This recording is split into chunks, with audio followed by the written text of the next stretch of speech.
Gentlemen, welcome back to the LCO. Base race? It's a base race. They're marching. They're flashing. They're going to go for this one. I don't believe this. I do not believe this. Only aim for perfection.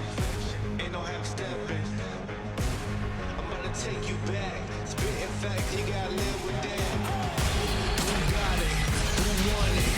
No problem. We mobbing in the city. Do or die, it's either all or nothing. Best believe I'm leaving out with something. Anytime I got the crowd jumping, throwing rings, you know they fist.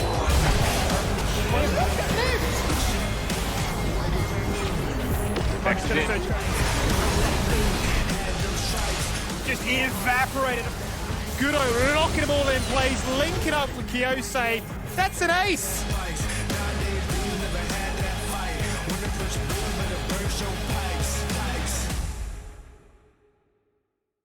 Ladies and gentlemen, welcome to the LCO delivered by Menulog. We're into the second week of playoffs and we got a banger amount of games on this week, 2 to be exact, but 2 absolute scorchers. To join me, of course, I've got Kitty here, we got Skimmy, we got Rusty, we got all the fellas, all the fellettes, and we're just having a good damn time. Fillets. Fillets? It's like a shaving brand. Does sound like one, doesn't it? It really does. It sounds like you trying to say fan man's can on get. one. billet. Picking up, making words up as we go. Isn't that the fun part of being a creative? You create things, That's what right? we do, like Tiki Tour. And like English. English is hard. Just like tiki-toa. Tiki-toa. By the way, look, we had a big couple of games last week as well, so let's quickly look back at those before we jump on into this week's action. Plenty going on, and unfortunately, Direwolves got sent home by Kanga. So Kanga really putting their foot down and showing what they're made of in their first appearance here in the playoffs. Yeah, I believe it was a 3-1 scoreline where Kanga won the first 2 games in this best of 5, and it just seemed like Kanga was in a much better form, especially with Fido stepping up, which we've never doubted him for that. But I think just the overall team of just Draft was a lot better than Dials, where I believe it was the series that had 6 mid-bans consistently throughout the entire series. It was very rough for the mid laners, but Fido just seemed to have that edge up against them. Yeah, the best thing about Fido in that series, though, is just before the best of 5 started, you had an interview with him and he said, I'm not the carry of my team anymore because everyone else has stepped up, and then just goes in as a monster showing by himself and Why just not? holds it down and shows that he still has what it takes. Yeah. And there's still extra layers to be seen from Kanga in playoffs. Yeah, he said a couple of spicy words there on the Twitter sphere as well, which I saw over the weekend. Now, of course, the other game we had on was that Order PGG affair. PGG getting knocked to that lower bracket, and Order taking it 3-1. So a big game there as well. And as you can see, have a look at the bracket. We've got today's game up there, Chiefs and Order, the upper bracket game. One of these teams is going down to the lower bracket to that Friday game at DreamHack. It's going to be an absolute banger. And the winner, of course, goes straight to the grand finals, which is going to be on Sunday the 4th. Of course, tomorrow's game's up there as well. That's PGG and Kanga, and you don't want to miss that one either. Of course, all these games are best of 5 series, and you really don't want to miss it because we had our first 3-1 affair in 2 years last week. So who knows what else is going to happen this week? Big question, isn't it? Yeah, we're a little bit sick of the old 3-0s. We want those 3-2s. I want them not only in the studio, I want them at DreamHack. I want the crowd to really, settle down, get comfortable, find a good spot in the crowd and, enjoy and just, chant until their voice doesn't work anymore. Yeah, it's exactly what we all want. Ruin our voices, Well, if we ruin our voices on the Friday, who's covering for you two on Sunday? The audience. Oh, true, yeah. If you guys want to cast as well, if you want to stand in for Rusty or Skimmy, make sure you get those tickets. LCO.GG/stream to get those tickets. But of course, we do have to say goodbye to Direwolves. They have been that first team eliminated from playoffs, and they brought the Thunder. They had a good attempt, but unfortunately, it just felt like there was a draft gap in almost all those games, right? Yeah, they tried to escape the woes of last split, right? But another bowing out in that initial lower bracket seeding. It doesn't feel good for them as a whole, but there's a lot to be proud of, right? They basically changed their entire lineup from split 1 to 2 to still make it into the playoffs in the first place. It's phenomenal. They obviously brought us a lot of really exciting moments, right? I mean, who can forget the very first game a Teemo comes out and it wins, and it just says, you know what, forget, your Gwens, your GPs, all the rest of it. So they've no doubt got a lot to be happy about in reflection. A lot of promising players. I'm really excited to see where they do land going into next year. Yeah, I mean, that's the thing I want to actually highlight is the promising players, right? Because Human definitely came in and made a statement for himself. And if he has time to really address the shortcomings of his champion pool or playstyle tendencies, then he could be an absolute star in the league, right? And be one of the top 3 easily as far as mid laners are concerned. And you've seen the potential from their bot lane, Bulldog, Zoranus, and you know what's capable from the rest of the map. So I think those players themselves do have bright futures in Oceanic League. They came out with a bang starting off the entire regular split, I believe, hovering that second place, and no one on the couch really expected this result, although everyone was kind of praising that, you know, a team of rookies, which is basically everyone except for the mid laner with 6 years of experience. They did so well, especially in that bot lane. I believe it's their first year playing full-time. So, you know, it's a shame that they got figured out as the weeks went by, but that's just what it takes to become a professional player. Well, that's it, right? And look, that bot lane as well, you really need to shout out to them. Dante having a ridiculously good split, and the synergy between him and Bulldog was just, you know, really hard to compare against a couple of these other teams. However, look, teams at the top, they're doing work. They're making their way all the way to DreamHack. We have 2 teams playing today, and they've already locked their positions in at DreamHack. Of course, if you want to be at DreamHack as well, lco.gg/DreamHack to get those tickets. I want to see your faces there in the crowd. I want you to be slapping Rusty's knee and my knee and Skimmy's knees. We got knees. I got 2 knees. They probably got 2 knees. You put them all together. We got about 8 knees. If you want to slap one of these 8 knees, make sure you're there at DreamHack with your hand ready to 2, 4, 6. do this. You know, There is 2 slappable knees attending DreamHack finals. is it your ones because you got ripped knees? No, it's not mine. You're exposing showing your them off knees today. You really are. Okay, look. You know, a little bit. I have no counterpoint to that. little bit of skin, little bit of skin. It's an Why issue. not? Just, you know, showing off the kneecaps I need a for blanket. everyone potentially buying those tickets to DreamHack, which is only a week and a half away now. Crazy. Crazy to think Yeah. about that. It is, though, my favourite time, your favourite time, Kitty's favourite time. It Tibbers' is favourite once time. again time for the LCO Champion Conundrum! Is today the day luck's with you? Is it now your life could read you? Then you must play the game, cause I have to proclaim life's a game of chance. Yes, welcome back. It's game time. Of Production course, magic. We have a whole lot of fun. We're going to be playing the hot seat yet again. We got multiple choice questions, so Here you we guys go. in chat can play along. And of course, There's only one sponge. that's okay. We can 2 share. casters, 1 see, sponge. there is an extra There's a sponge. sponge Two there. cards. There's an extra a sponge. there. All of the questions are going to be based on stats to do with the playoffs no. so We're in far. trouble. So they're going to be relatively recent. So if you watched last week, you'll pretty much have a good shot. And if you didn't watch last week, well, that's unfortunate. But you still get a 1 in 4 chance. So Why congratulations. am I worried that we won't do well when I know we watched? I don't know, man. Let's have a look at the questions and see Here if we we're go. going to do well. Okay. What Nope, no idea. is... You've read that before I even start. Let me go. What is the average game duration so far in the LCO Split 2 playoffs? Is it A, 31:58, B, 33:34, C, 34:12, or D, 39 minutes and 5 seconds? What do you reckon? I think we had some really short games last week. Do you think so? Extremely short games, yep. I don't know why I Yeah. spent all that time writing out the actual number. Oh, did you write the number instead I of the wrote letter? the actual number and I'm like, I should probably put in my answer. That's a big I conundrum feel like move. that was a good idea. Now let's reveal our answers. 3, 2, 1, go. I didn't even write the right number. I wrote, CB. What did B, you I write? wrote A. 58 instead of... I mean, wait. It It is is 58. You're right. It Oh is my god, my 58. glasses are so bad. Damn I it. am correct. Wow. Because Nice. there was long games. There was long games, Yeah. but there was also a couple of short It games. was True, like in there 20, as well. Catch. 20-minute games, 40-minute games. Yeah. I feel like the Kanga Direwolves ones were fairly long as well, yeah. They were, yeah. There we go. So I will take that 1 point. Thank you.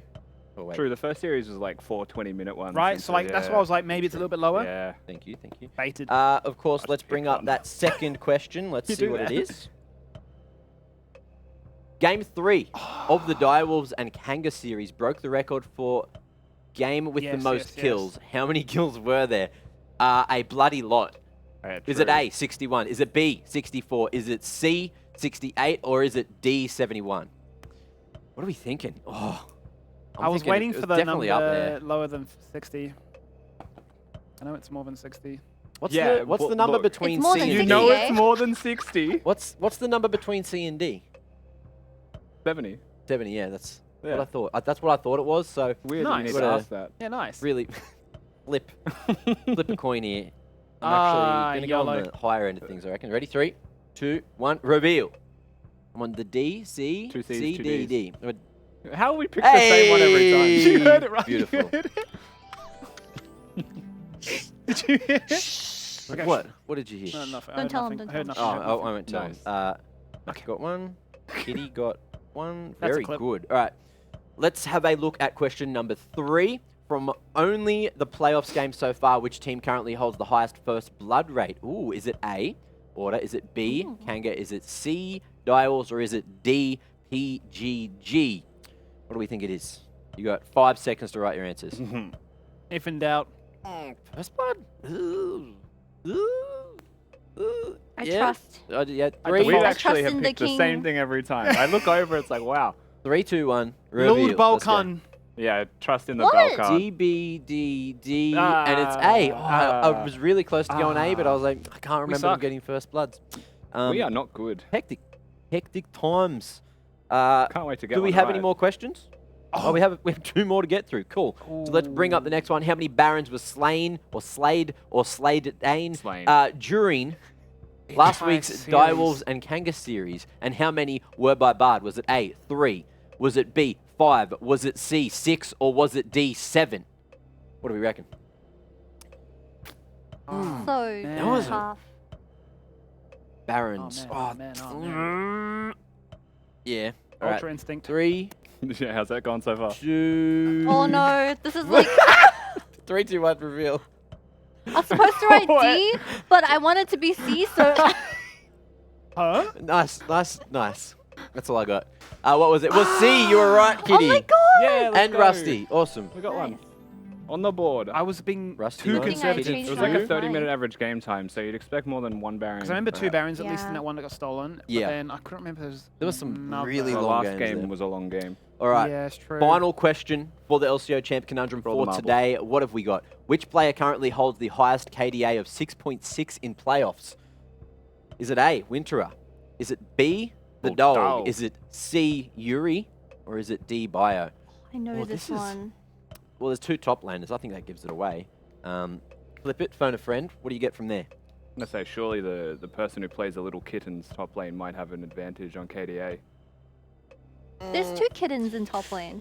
We done? Ready? Wait, One there is? Brazilian player. Reveal. Oh, God, that's a 3, great point. 2, 1, bam. DD, A, D. Threes. It's A. It was A. Skimmy's on the board. The Zillion King. one of the Congratulations, Skimmy. kittens. Can't We die. did not do very well. Overall, No. we did not do I'll very take well. my 1 from 5. But now Thank we've you got very some much. cool stats ready for today's games. Winterer, he's not playing, but you know he's He's got a KDA he's to got beat. the best KDA so far in Yeah. playoffs. Yeah, man. Congratulations. Here you go, Kitty. Thank I'm you. holding on to my whiteboard. You have fun with the I'm whiteboard. dual welding. Have fun with that whiteboard. I'm sure you will, Skimmy. You'll find a great use for it. Now, look, you guys, we love hearing from you as well. So, at LCO on the Twitter sphere to be part of From the Fans yet again. We want to know, look, LAN, it's returning. What are you most excited about on LAN? Because we're going to be there at DreamHack. It's just going to be so much bloody fun. There's going to be 2 banger games there. But which part, what aspect? Is it the crowd? Is it slapping Rusty's knee? Nah. You tell me. Is it What- me what is it? benching the World Cup? It certainly could be. Now, we have a Benching. couple lined up XD. already, so let's see what you guys have already sent on in to us from the fans. Oh, it's our boy BenV_Os on the Twitter sphere. Touching King Lemus beard on stage before our match. Oh, of course. So luck, that's a John. lot of confidence going into their game tomorrow, I guess. But let's jump on into the next one. We got JB. Can he get VIP in chat? He's been really good this split with keeping up to everything. Live player interviews. I'm excited for live player interviews. I get to do social interaction with the players. And hopefully, you know, I won't get one-word answers. Yeah, hopefully. I'm sure. Actually, I feel like in front of a crowd, maybe there's more of a chance they're going to like have that pressure and hit you Get with the more one-word worked up. answers. Oh, and oh. this is when you get to just ask the really long questions. And then they go, yes. And then you ask another Oh, really long great, question. and they go, guys. yes. Well. It's awesome. What was for breakfast today, mate? Yeah, fantastic. I had toast. How about you? OJ. Oh, fantastic. That's all we've got. Back to the game. Sick. Skimmy, are you doing the interviews, by the way? I'm just, We're we're just actually riffing. switching- We're just practicing. Oh, No, yeah, Skimmy's Getting being comfortable. locked to the Of course. caster area because he jumps too much. True. Oh, okay. Start breaking cables. We'll see if you're going to be jumping around, you little bouncy ball. Now, look, let's have a look at what was going on last week before we start to jump on into today's matchup. Order and PGG. There's a couple of champs here, Rusty. What do they all mean? Well, it means the highest presence champions from the series. And the interesting thing here is there is 9 100% presence champions from this best of 5 series. And what's interesting as well, and we will get into this with the next image, is there's a lot of differences between the 2 best of 5s we had last week. Pentanet were, I think, the only team in the LCO that really adopted Renekton as an option. The rest of the world is very heavily on the Renekton, I don't want to say hype train, it is simply a train. They are on it. Some regions are picking it first and going 0-9, but they're picking it. And obviously it was a very high pick ban presence here between Pentanet and Order. Only banned, however, because Order didn't want to look for it themselves. I'm expecting to see more of it this week. That is the big thing out of all of these that stood out to me. That, and you also saw a Jarvan picked and flexed to support, and suddenly it had to be banned away. Yeah. So definitely an important factor there coming into the series today as well. What about the other game, though? Because I heard that there were slightly different presence going on in the Direwolves and Kanga game. Yeah, I'm sure Ash has been very vocal about this on Twitter because I saw many posts during the Kangaverse style series where Siva and Draven were let through every single game, which, to be fair, it is like fair enough because they have a legitimate counter to both of those champions. But I feel like in this specific matchup that we are about to go into, both of them are really good Draven players where I believe that Siva is never blind pickable. Okay, well, let's see how that statement evolves as we do head that one step closer to the match. Of course, it is going to be a whole bunch of fun. Anything you want to touch on here, Rusty, before we move along? Just the 7 million mid bans that we saw in this best of 5, right? Both teams throwing 5 bans at the other mid laner. Of course, Direwolves being the losers of this series, I do think had a much more limited champion pool mid lane, so a very viable strategy used by Kanga to progress. Well, that's it for the presents. Guess what? On to the future. I got a present for all of you guys at home and on the couch. It's time to jump on into that upper bracket final, and it's time to hear from the players about this game as well. Flash goes down so quickly. They lock in place one. Corporal's dead. Predator's found that one. It's been stolen away. They kind of had to go to all stops to be able to win that. I really don't think they have like anything left to surprise us with. Longest shuriken flip you'll ever see. That's a cheeky heal. He's still running, and that's a perfect execution. I think that we didn't play as optimally as we wanted to. It's just about hashing out the mistakes that we did on that day. Compliment to Leona. Great zone defense there by the side of Pentanet, and they're just wiping the floor with them. Mitch Charm, knock up, looking for Kissei, looking for Puma. Where are they? Good at the damage. I don't think they do. They're down 10,000 gold right now. He's got the kill. Kudo's dead. He's removed Kudo. In they go. Puma Been got it. stolen. Puma from afar. That's a 2-man pop. There's the redemption down. The Emperor's Divide as well. Rogue is running for his life, running for the hills. Volcan goes in, knock him up, right at the heels. Praetor can't match the damage and the sustain. I think Order is kind of like similar team play style to us. It's like bot meta. If my bot lane stomp their bot like in laning and make the snowball, we'll win. Personally, I think it'll be like a tougher series than Pentanet, but I feel like drafting against them will be way easier. They're more predictable, they make less mistakes, and they will punish you harder for like making macro decisions. Order! In they go! Look at to try and run away! Taboon! That's not going to be enough. Kissei's being caught on the flag tally. Razor's going to die. He's been one-shot. I respect Chiefs as a team. I respect Taboon as a player, and like I won't ever disrespect them as players. But like at the end of the day, until they beat me and my team in a best of 5, they have no right to say anything towards us. When we play on stage, like I think we can't lose against anyone. Like everyone just plays like a 12 out of 10. So I do think the 27-0 dream is definitely alive. It's gonna be the most exciting matchup in playoffs. We like fighting, so enjoy watching skirmish across the map. I always viewed Order as like our next direct competition. Yeah, I can't wait to like burst them. This is where it counts. This is where it matters. And I just can't think of losing, but win or lose, I want to have no regrets.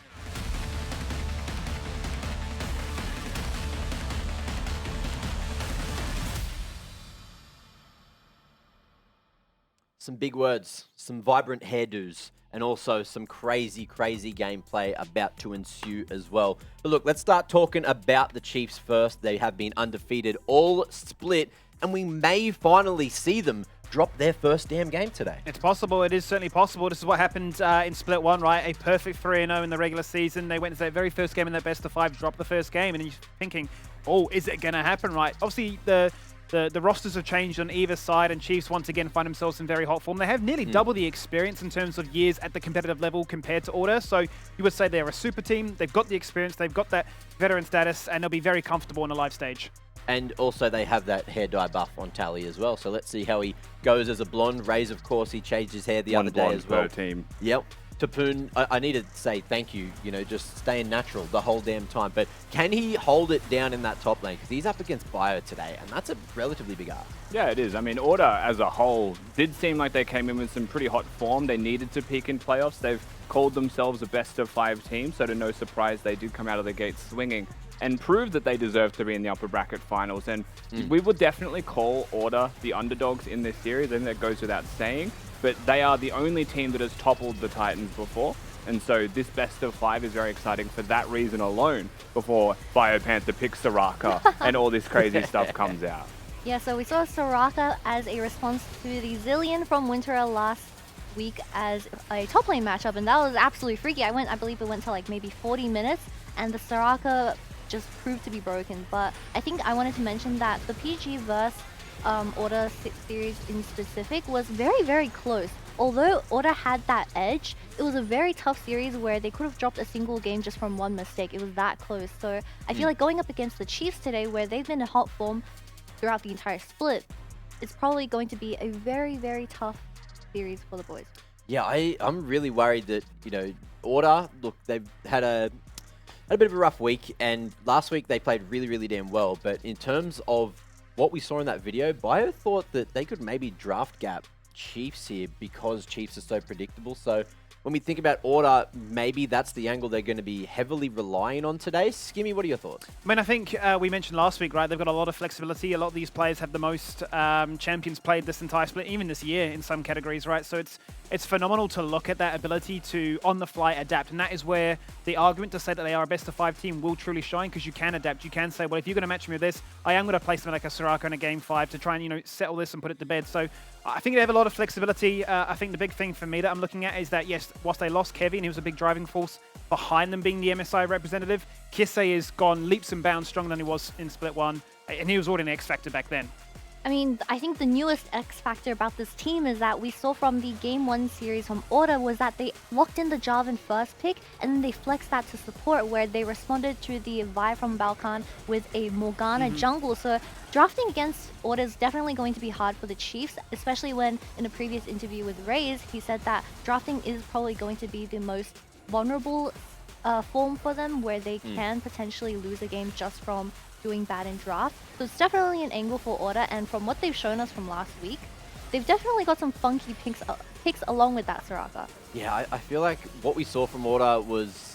It makes me feel much better about what we could expect from them today going up against Chiefs, but it's also the same sort of situation, right, where it's going to be Chiefs' first playoffs game, and this is where we finally get to see what they've been cooking up in the kitchen for a damn long time. Look, I know you might have got a little bit of insight on the weekend because, of course, you got to go and spend some time with the Chiefs. So hopefully that little bit of insight can give us some extra knowledge on the couch today. Rusty, what's your thoughts on Order quickly before we move along? On Order? I mean, I gave some thoughts on what I expect to see from them already, but my big thing is coming into the draft, I would expect Order to have a strategy prepared that counters something that is a staple of the Chiefs. That is one of the things that makes Order the most scary in best of 5s, is changing the whole landscape of draft by hitting Game 1 really hard.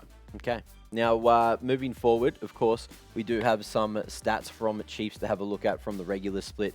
They are going to be up on your screen in the moment, but at the same time, they should be just stacked because it's not playoffs. They don't have so many games at the same time. But what do all these words or letters mean, Skimmy? Oh, well. Can you quickly take us through that and then tell us why they're first in a lot of them? Yeah, so from left to right, so we're looking at first turret into first 3 turrets, plates per game on those turrets. You've got the Herald percentage, Dragon, as well as the Baron. And as you can see, they are first in absolutely every category.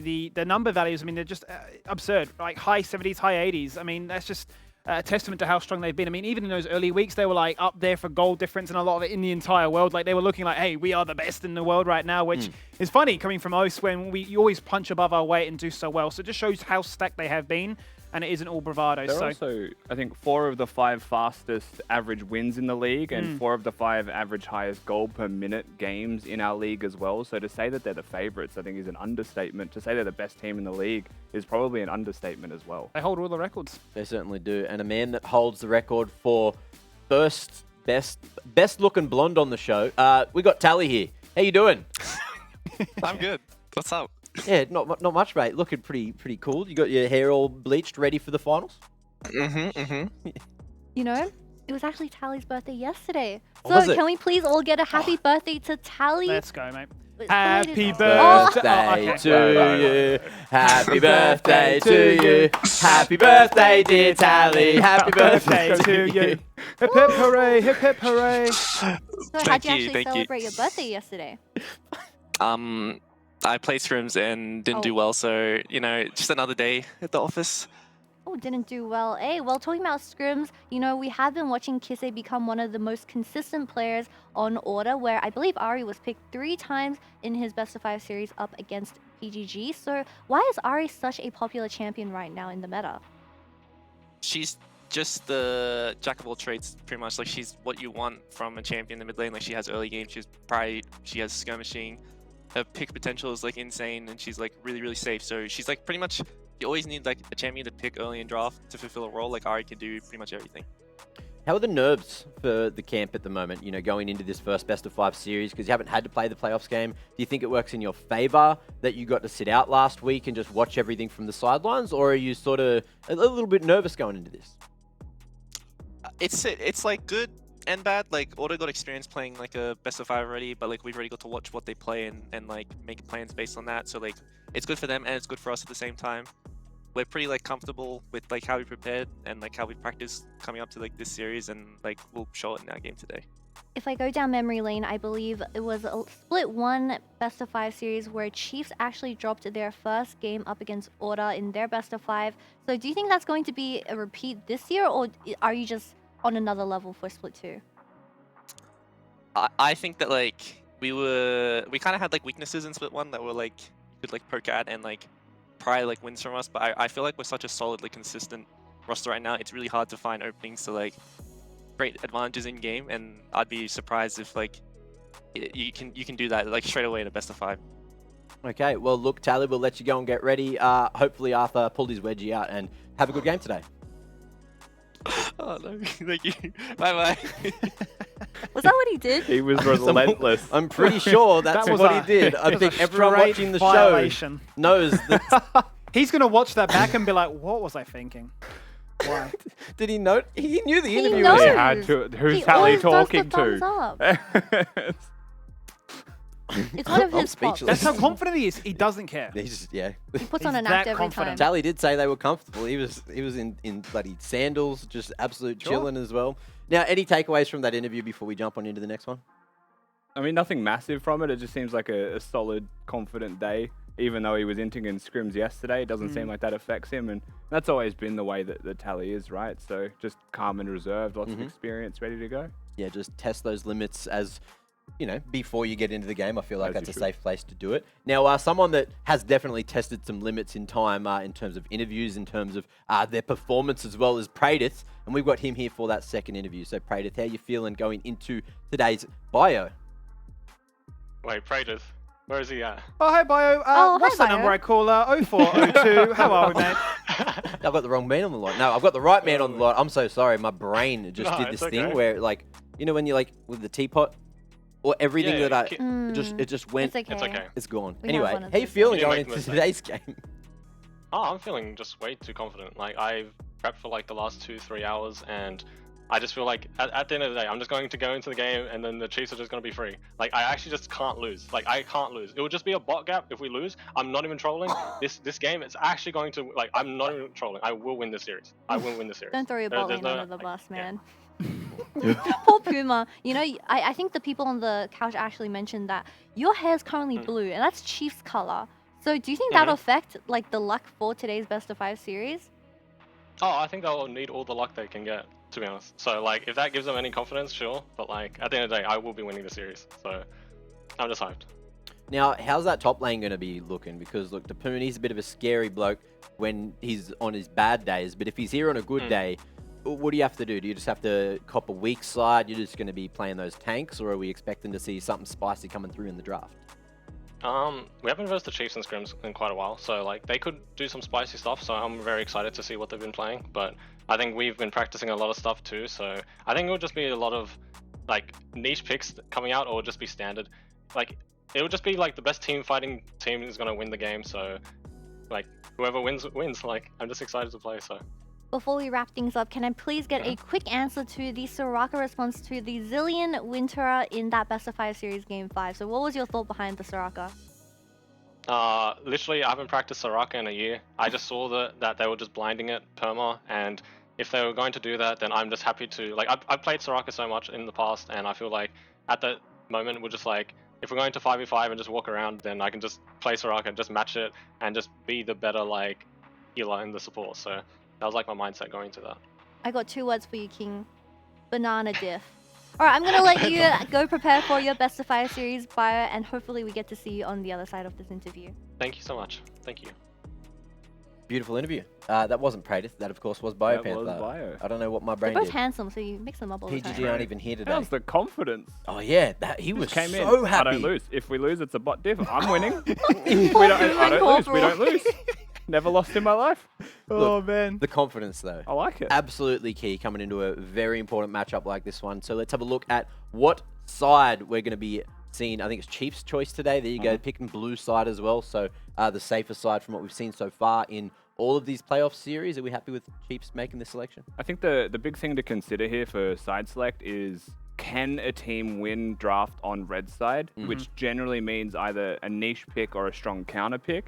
And I do expect that both teams have something prepared, and that can kind of influence the draft a little bit. But generally speaking, blue side is the preferred side select right now, so no surprises, Chiefs went for it. Okay, well, you guys in chat, let us know what your side is in today's matchup. It's time for the Dare fan vote. Get those Twitch points in. We know a lot of people won a lot of points, and a lot of people lost a bloody lot of points last week. So if you lost those points, keep watching. You'll get some more, and put them on this game as well. You can, depending on how one-sided these votes are, you could make a lot of bloody points as well, depending on how the game goes. Now, let's have a look at our predictions quickly before we jump on into the game.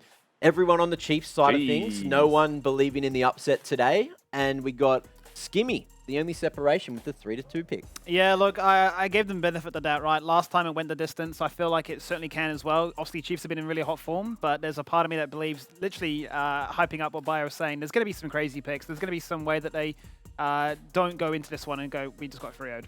Yeah, okay. Anything to say on this one, Kitty, before we jump on in? I mean, I went with 3-0 because although Order is considered to be the second best team in the league right now, but every time Chiefs has actually played against the Order, except for that one game where Biopanther was on Kale, I believe, they were very like big one-sided games where Chiefs just took the game by 25 minutes and it just ended like that. So I feel like even in a best of 5 series, draft is very important and people will adapt, but you know, I just believe in the Chiefs. Okay.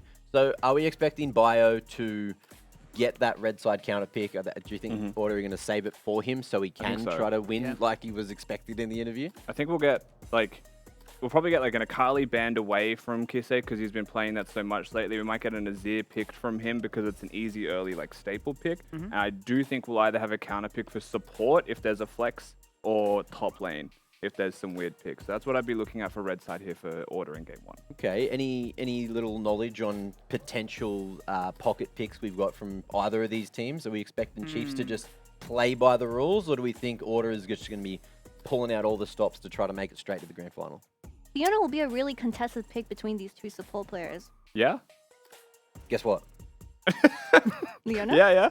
Leona. It's time. That's all we got time for there, Leona. Kitty. Leona. It's time for bloody champ select. Let's get into the game. Let's get into it. Thank you very much there, Kitty and Mac. And yes, it is time to get that grand final rematch a little bit earlier into the series, into the bracket, as the Chiefs kick started on the blue side with a first pick Trundle. Yeah, Trundle actually going to be the first pick of choice. So Wukong gone, the only other real jungler seen so far in pick ban. And I do think there's plenty of options still open. We did see Trundle as a first pick from Order in their best of 5 last week. So I don't want to say that that's by any means surprising, and I basically said what was going to happen here from Order in their first pick. You so did. again, I think we're looking at Bio potentially going for that counter. Champions of note through the bans, however, Skimmy first and foremost. It's not just the Akali, it was the Sylas taken away. We've seen a couple of Sylases picked into Azir. I feel like Azir's good with that matchup, so it is interesting that that would be banned anyway. It just means that Kisei's such a dominant force on it. But Renekton also banned away. Clear signs that the Chiefs would be able to pick that one. My eyes go towards Arthur in this series first and foremost, but game one, he's utility. Yeah, he is indeed, right? You're going to lock that one nice and early. Take the gamble. We've left the Zeri up and available. Will you go for it? Well, we've seen in Korea and China that they just continue to leave that Zeri up and available every single time. And it has been a difference maker on a number of those occasions, but it does open you up to a very weak laning phase that certainly can be punished. Question is, will Order have those answers to punish that one? The biggest difference for Order against PGG in this one, right, is you have to ban away that Draven. Yes, Puma has played it, but Raze is insane. Raze is a nightmare on it. He is very good with the pick. The interesting thing here, however, is by locking in the Zeri Yuumi, you're going to handshake the Lulu Sivir, which feels like the natural progression of draft here regardless. One key feature coming into the second ban phase is that there's mismatched picks. So the Trundle being locked in for the jungle role for the Chiefs, where it is a mid laner for Order, will be signified through what you're expecting to be a couple of bans to come across for each respective team. I don't think the Chiefs are afraid of things like the Poppy.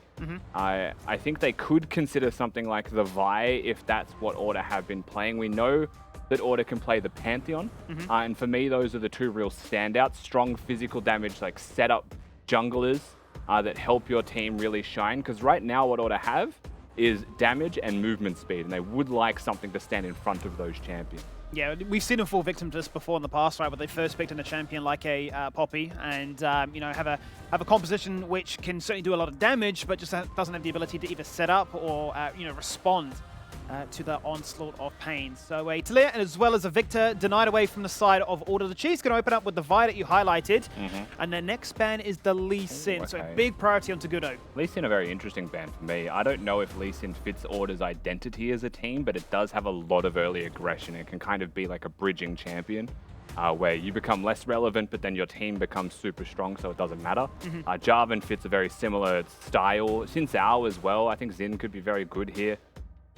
And this would be interesting. You've often seen the Skarner more into a Poppy, but by being able to pick the Skarner into a lot of the Chiefs champions, forcing the QSS tax, removes Cleanse as a viable option, perhaps for people that, like Zeri, that have a Yuumi attached, where Cleanse is your natural choice now. Big question where he goes in Summoner spells. And if the Chiefs are going to play a one-carry composition, suddenly that Skarner pick rises in value. It certainly does. It really is, you know, remove the VIP nice and early. And if they are taken away, then Chiefs' composition certainly does lack that staying power, that damage to try and answer back, and at least try and find a trade. What I'm going to consider here now, though, you are looking at a mid lane as well as a top. Currently considering if it is just going to be the utility of a Seraphine. And the fact that it's blind top lane is a big question mark, because you're expecting Kennen, right? Kennen as a response, if it's going to be Gnar. Gnar is the staple, and I think Order really would like a Kennen in their composition if Civ is going to be their primary damage source. There's no pure tanks there on the Chiefs side. Gnar also is one of the most, I guess, in a vacuum counterable top lane 1v1 champions. This is where Biolox and Irelia just stuns us all. Yeah, that's the Aurelia angle. You know that there is a couple of niche picks that could go into it. He is one of the only Jax players of our league, so again, this fits the bill. And the thing with Order's composition, now that all 5 champs are locked in, is they have a 4-man comp. They don't necessarily need their top laner. They have movement speed on the Sivir Lulu that empowers the Skarner, right? That can be an engage angle. They have really good kiting back champions, regardless of the Skarner, between an Azir, a Lulu, and a Sivir. So if the Chiefs are coming towards them, Order should be winning, theoretically, in these skirmishes. And so whatever you pick top can do whatever it wants. Certainly can. Just pick for yourself. Fundamental split pushing, right from the Jax as well as the Azir, if they need to really look to try and target those side lanes and, you know, break apart the roster of Chiefs and force them to address those laning states. But the big thing for me is Order's go button is just so terrifying, right? If they do go on the hunt there with the Sivir, the rest of the team can just flash on in, there's an Impale, there's suddenly a Jax on your head with a Counter-Strike stun ready to lock you down, right? You can flash, you can cleanse, you can even take the QSS tax too, but there's going to be a lot of pain, which I guess they're going to be trying to hoping to try and mitigate with the likes of, a final chapter, with an encore from the Seraphine, potentially even the Gnar, shoving them against the wall. Yeah, there's actually just going to be a lot of, there's not a lot of committal engage on either team. There is a lot of peeling, there's a lot of movement speed, and I do think that this game now, as both comps are finished, comes a bit more down to like a finesse game one than perhaps we're used to seeing, right? The tangible win conditions that exist, you've got a split pushing Jax, and then you've got the scaling of an Azir and a Sivir just winning team fights. Zeri scales really nicely, but kind of exists within the range of an Azir. And Gnar can be an absolute tyrant inside lanes, but it's going to have to be more team fighty because of the Jax pick being the counter pick here for Order. I just wonder, looking at the overall comp, Skimmy, the genuine win conditions that exist, I think exist on the map more than the comps. And we'll just have fights around objectives to really determine everything. And is that not just fitting for the narrative built around both of these teams, right? It's just phenomenal individual carries, but also outright 5v5 beasts. Here we load in for the very first time in that upper bracket. Both teams already qualified to make it to DreamHack. We're now just playing to see who will get straight into the grand final and who will have to play on that Friday. All to play for as we load into this one. And joining me on the line, it's been a while. It's been about 2 weeks here, Babip. How are we? I'm good. How are you, Skimmy? Yeah, really good, mate. Really good. Well, talk to me then. What have you been up to for these last few weeks, right? With the season ending and you're getting a chance to watch the rest of these teams. What have you made of their games? Both series actually with Kang Dials and PGG Order were unexpected. I thought PGG would win and I thought Dials would win. Yeah, it's just unexpected, I guess, but yeah, we've just been ramping up, getting ready for our match. Yeah, perfect. So I suppose in that regard then, what has been the main focus? Is there anything that you've been trying to address through the entirety of those 10 weeks of play that you've had a chance now with no pressure, or just compounding what's made you so strong to be 21-0? Yeah, we've just been kind of securing our, or really just focusing on what our playstyle is and what we think the best way of us to win against these teams. So yeah, we've just been focusing on that. Fantastic. Stick to your own lane and, become the reason you're on that perfect run. I'm really excited to see how the boys play here, Babbitt. Best of luck. Thank you very much. All right, let's get into this one. Skimmy, winner of this best of 5 all the way to DreamHack Finals on the Sunday next week. Big. That's where you want to be. One best of 5 separating both of these teams. As we started on the map, it was a leashed start for Goodo topside at the red buff. The Jax actually leashing almost warrants a Skarner gank, right? Just because the Jax can be a little bit weak at the start, but likes to get pressure very quickly while there is a mini Gnar to fight. In saying that as well, Goodo has opted into the Predator and is doing a full topside clear. Red Krugs Raptors could be a base for boots into a Predator gank after, while you still have that red buff if you wanted to. But Skarner also very good at 6 camp clearing, getting level 4, and then just having more items in general in his inventory and having an influence on the map. Other than that, it was a very similar thing for Arthur, who got a leash from his bot lane at the red buff, but has actually gone for an invade and has taken away the Gromp and the blue buff. Has no more level lead with these wolves being taken, but is waiting. He's waiting, isn't he? And he has Tally available to come here if need be to try and make it a 2v1. Patience, ever so patient. Has surprise, surprise. Q stacked. Here it is, opens up with the Chomp, the Frozen Domain goes down. That's a lot of attack speed and a movement speed. A flash to follow. Underneath that turret, he's looking for that first blood. He gets the Chomp, but he does it in 3 minutes. It's just the strength of the lethal tempo. Trundle, Arthur finds his way in very early, just does it solo. Trundle, one of the best dueling jungle champions that exist in the game right now. And if you get the first attack, not only is it a Chomp to remove all damage from the Skarner, it's proccing the lethal tempo. And then you cannot escape if he has a red buff. Very nicely done. And we've seen different versions of this Trundle, right? Sometimes we've seen press the attack as the ability to try and make them vulnerable, and obviously have the rest of the team rally around you to take down a very crucial target. You mentioned very fast clear there for the Skarner. That's going to disrupt it. A buff being stolen away as well. But it feels like such a long time since we've seen a Predator jungler in the meta. It certainly has been quite some time, to say the least. They exist here and there, right? Skarner's always existed in the niche world of competitive league. Top lane is about to have a bit of a trade. Top lane actually still holding his jump throughout all of this, so Skarner going to have a harder time ganking, especially being flashless. But Goodo does get to reset, get those boots, have the possibility of a Predator gank. Has been spotted again. But yes, as that ward will be respawned on Order's side instead. Arthur, as we can see, is already in the area now, looking to try and take his own blue so he can pull ahead in a very strong fashion. Get level 6 and be an absolute weapon with that ultimate available to try and take down some of these very tanky targets. I mean, seems like he's trying to thin the wave out a little bit, wants to keep it mostly neutral, if not slightly pushing in his favor. Has the jungler that is going to be playing towards the bottom side of the map now, so I do think that wave state could be considered a little bit dangerous for him. One other thing as well in regards to runes, just while we're getting into the meat of this game, is it's a first strike Azir. Just getting as much damage and gold in particular that he possibly can. Not a bad idea to do that during free lanes, right? Where the Seraphine's not going to do anything to scare you at all. Just kind of exists, you both just scale together. Well, why not scale with an extra 200 gold in your pocket, right? To get there a little bit faster, of course. Exhaust is on. Has to be matched by Ghost that's been taken by the Sivir. So very, very fast. But now Corporal is the target. Next one on the chopping block. Pops a shield on her head, but that is not enough to try and run away from this very scary Zeri. Yeah, I mean, both ADCs pop Ghost, and Ray says, well, here's someone who doesn't have it. So let's run down the Lulu instead.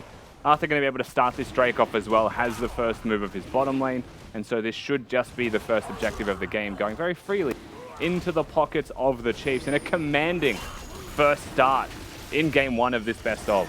Certainly is, and we did see this bot lane set up with those items, with that cold start a lot in that Kanga vs. Direwolf series, right? It was all about, yes, gentleman's agreement in the laning phase. We want to try and play to get those first items online. We group up for those big team fights around the Drakes, around the Heralds, and we are in such a commanding spot. Chiefs to say, why not have both? Fire Panther needs to be really careful here. He's used his counter-strike. Does tick over to 6, so has some extra resistances and should be able to survive here regardless now, but he's being pressured by Topoon. You know, the crazy thing about this game is both teams have kind of opted into a handshake. We're just going to scale. We're both just going to get our items. Last time we saw Order play against Pentanet, it felt like it was a different game entirely anytime PGG opted into scaling, Order won.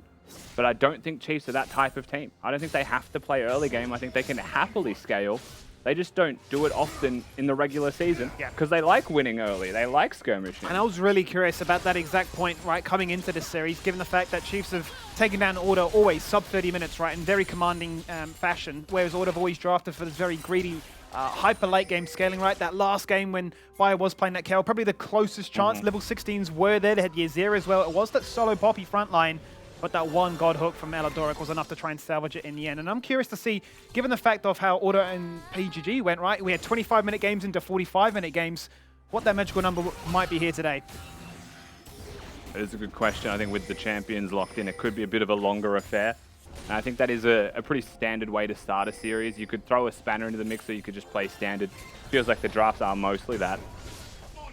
A couple of different points of strength, though, I think, for what it's worth, right? There is one team that's going to have a Skarner running around. He's got his Predator Boots of Lucidity, so he's much more utility for the team, wants to find engages, you know, wants to be going first for his squad with a Sivir and a Lulu speeding him up.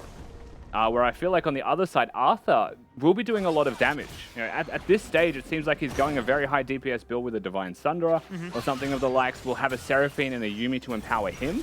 And so he's actually going to be a carry in the team alongside Raze at this point as the other person. Seraphine also does do well as being a single magic damage source. So I know you'd often look at Seraphine and say, well, I feel like they have no AP in their team, but the Leandri's build, you can go like a Rylai's, right? And still have significant magic damage coming out. Yeah. It's something that you have to respect here if you're Order, and I don't think you get to just max armor and feel like you're fine scaling. So that is actually quite a nice draft overall here by the Chiefs, and a lot of ghosts, Timmy. A lot of ghosts. That is the big thing. Absolutely across the board, no doubt about it. Everyone wants to go fast, but it just means that QSS cleanse tax becomes even more important, right? So be fast, be nimble. Need for speed. Certainly is a need for speed composition, right? It is all about who is just the outright better team fight team. And I'm curious to see if this game one will set a bit of a tempo, a bit of a precedent as to do any major adaptations need to take place in this draft. Will Chiefs ever default back to early game aggression like those bester ones? Or what I say, if you want to scale, then we'll just match you. And it kind of comes back to the previous point mentioned in draft, right? You see a Skarner, you can't really go cleanse anymore. So Ghost seems to be the better option for everybody here in the game. Especially with Azir not having any crowd control, Lulu Civ not having any committal crowd control. Oftentimes, you'll run the cleanse just for the ignite or the exhaust. But either way, Goodo hits level 6, has a quick crack in bot lane, but has been handled nicely by the Chiefs. Nothing done, but a couple of plates taken, which is crucial. Which is great. I feel like this bot lane is going to be a big highlight point, absolutely. We've seen them across the entirety of the regular season. Insane KDAs, insane gold leads, insane level leads, right? They have certainly been at the forefront of a lot of those victories. It always feels like this Chiefs comp, it rings bells to how Peace played when they had Cheon on the Twitch, they had Alessandro in the mid lane. Everyone was just trying to protect the Twitch. There was a Skarner who was going into, right? I feel like obviously Seraphine he's not Alessandro, we all know that. But that's true, yeah. Feels a similar boat in a way, like a little bit of CC. The Rylai's comes online, so your beat drop feels really, really nice, right? You got the Encore to try and buy a bit more time. I guess the big difference is they just stand differently in fights, right? They are still going to be grouping as 5, which does fill the same role, but one's going to be more utility enchanter mage, where Lissandra is like an engage utility mage. So that's really the only point where they differ by a significant amount, and that is something that, again, both teams don't have too much of, which is an engage option, other than walking quickly. And if both teams walk quickly, do you even have that option, is the question. The walk becomes the jog, becomes the run, the running meme of every single split. Becomes the sprint. And very excited to see the AD carries once those ultimates get burned with the Ghost there as well. I mean, who can catch them at that point? Junglers will certainly have their work cut out for them with an Impale, with the Pillar. Teams can indeed sprint it down very fast in this game, if they want to. No Drake contest so far. Second Drake about to be up. Herald also uncontested. Flash Counter-Strike, that's the stun. He doesn't have any damage afterwards. He's already burnt that leap, so he's put in a fair bit of work right now. Neither top laner has that teleport. Top lane about to hit Mega Nast and might even be able to stay for an extra wave to clear it out and really pressure Biopanther. Neither top laner has teleport, and Herald summoned mid. Yep, those plates picked up in the bot lane are even out in the mid lane in favor of Chiefs now as well. They've still got the inline track. They've still got the ability to work around and decide what do we do next. Let's talk about a couple of really important things for fights when they start to happen. May not happen at this Drake, but the next one you're expecting to see more action.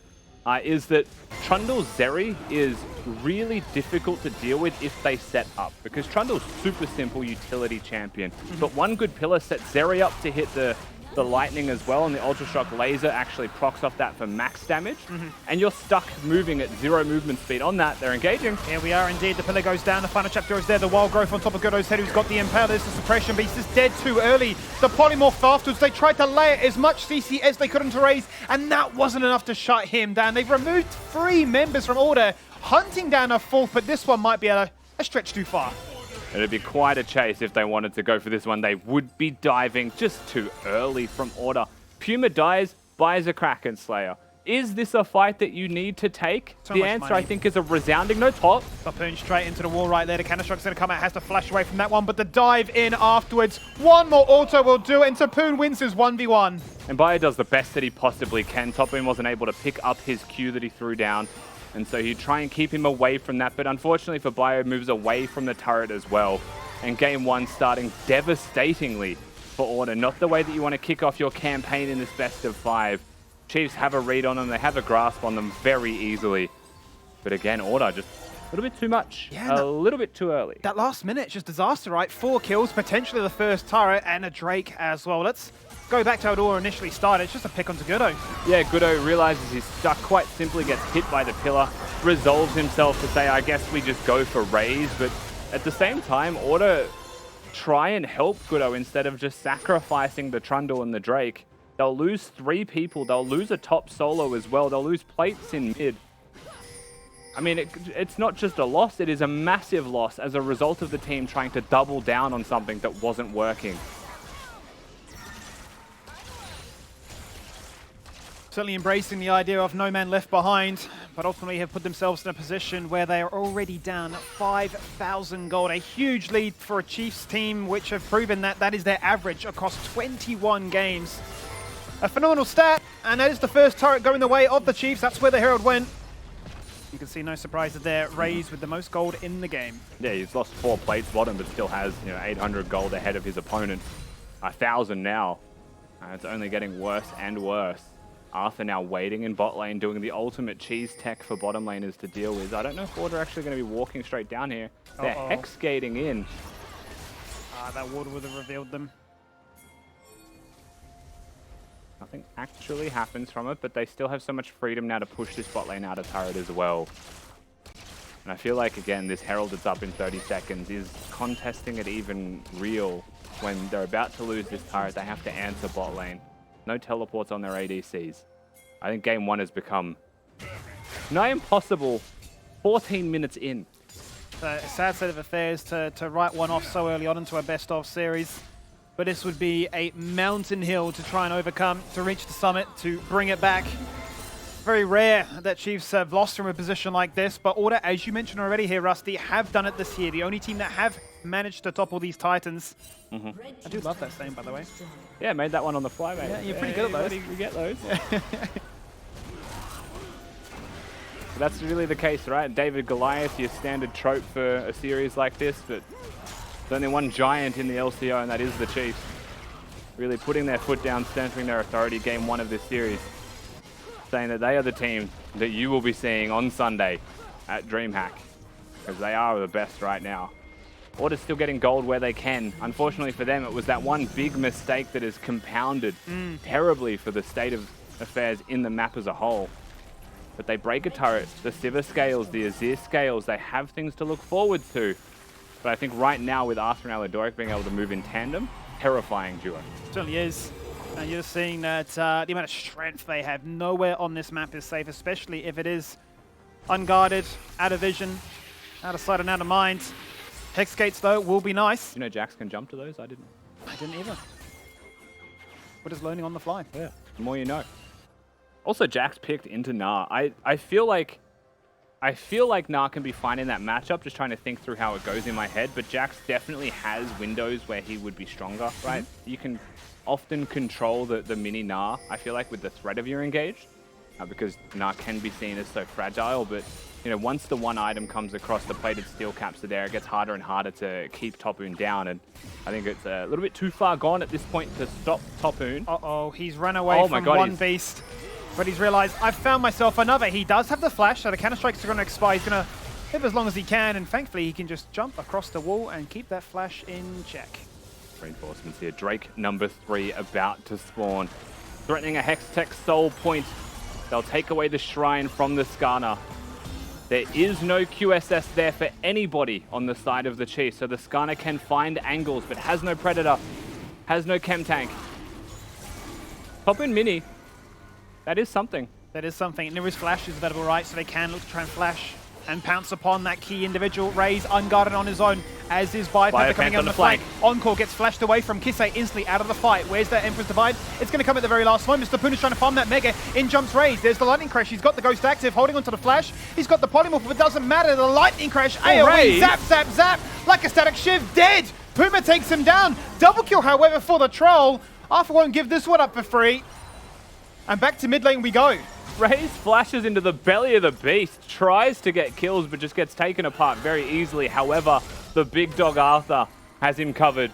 Alidoric able to just abandon ship from his ADC, go back to the tried and true jungler that is now 4-0-2. And a flash smite to secure a kill. Still has a second charge in the pocket. They will be able to get themselves the Drake. Well deserved, but Order gets shutdowns at the very least. In a couple of key places. They're getting kills on their mid laner, their ADC as well. They're showing what is possible if the game was even, but unfortunately for them, it's 6k down. Yeah, unfortunately, it is just not that. Let's start it off one more time. Starts off with the Encore, flash away from that one. Kisei's gone, but yeah, the pressure's enough. By a great angle here to get in. Topoon also fails his jump, I think, as a result of being pushed away from the wall. But then a flash forwards from Gudo to use the ultimate on someone that was already locked in place without flash. Yeah, Raze decides that he wants to find the absolute edge of the world in terms of limits that he's testing. And dies. Watch this. Yeah, check me out. My KDA is already like the highest in the league. I think it was like 27 deaths across 21 games. I mean, insane. I think it was like a 10 KDA. Zeri do this before. And he's like, you know what? Who cares about the KDA? Doesn't matter. A perfect record, a perfect KDA, a perfect split. All I need to know is I'm going to Worlds. He's definitely just said, Arthur, watch me. Arthur said, yeah, I'm watching. Bio in a lot of trouble again. A lot of damage once again. Flash pounce in. That is the counter strike to try and do a lot of damage to Poon with the boulder. One more attack would be enough, but it's not. It's denied by the wild growth. A flash from Corporal just to get in range, but it worked. And these are the types of plays that the Chiefs shouldn't have to make ever, right? This is definitely Topoon saying, I'm strong, I do win my 1v1. If they come to me, then my team gets something, right? They have a Herald to summon. They're going to break a turret, maybe get a second charge off. Slows on. Kisei's got no moves just yet. He's got the Emperor's Divide. He's going to get charmed out of that one. A TP's going to come on through, but the chomp is just too much. Aladoric jumped off and he died because he was tanking up the turret. Does not matter. That's another kill now to Puma, who once again still has those moves. He's going to try and kite back a little bit for the meantime. Second Herald has been summoned and it won't charge again, but still more gold going their way. The second charge won't take effect. The reinforcements of order after taking out Topoon, right? They buy enough space on the map to be able to get there, to teleport into the play and to stop it at a single turret. They will lose their mid laner, however, and Kisei will find himself pressured playing in the side lanes, which is still exactly what Chiefs are looking for. They're dangerous when a Trundle and a Yuumi are on the same screen, because this is an unreasonably tanky Arthur right now, running around on this Trundle that is moving at lightning speeds as Aladoric allows him to do so. But again, the main point that I wanted to hit is Topoon dying for no real reason, right? The Herald wasn't summoned, that was retroactive. Topoon is prone to this. I think he starts to feel himself and just tries to take on the world. You've seen him do that in heavily winning games, but I don't think this game is winning enough to be happy making that decision. I think he'll be kicking himself. I think he will be indeed. Back to a standard lane deployment.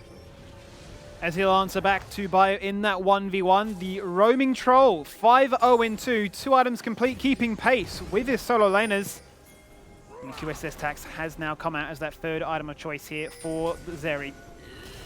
If there was one thing that I would say for Order, and I will reiterate this fact, is that I think the Puma so far has been looking very good in Game 1. He has seemed to have been stable, mechanically solid, he's farming really well. He is in this game to win it. And while the rest of the map may be suffering, he's got a lot of people to deal with, including Arthur, who is going to be full armor tank. There is the makings of a carry on their squad, and if they stack armor, there is always going to be Kisei getting to 3 items and being able to one-hit people with those soldiers. This is the hope that you hang on to if you're a fan of this Order squad.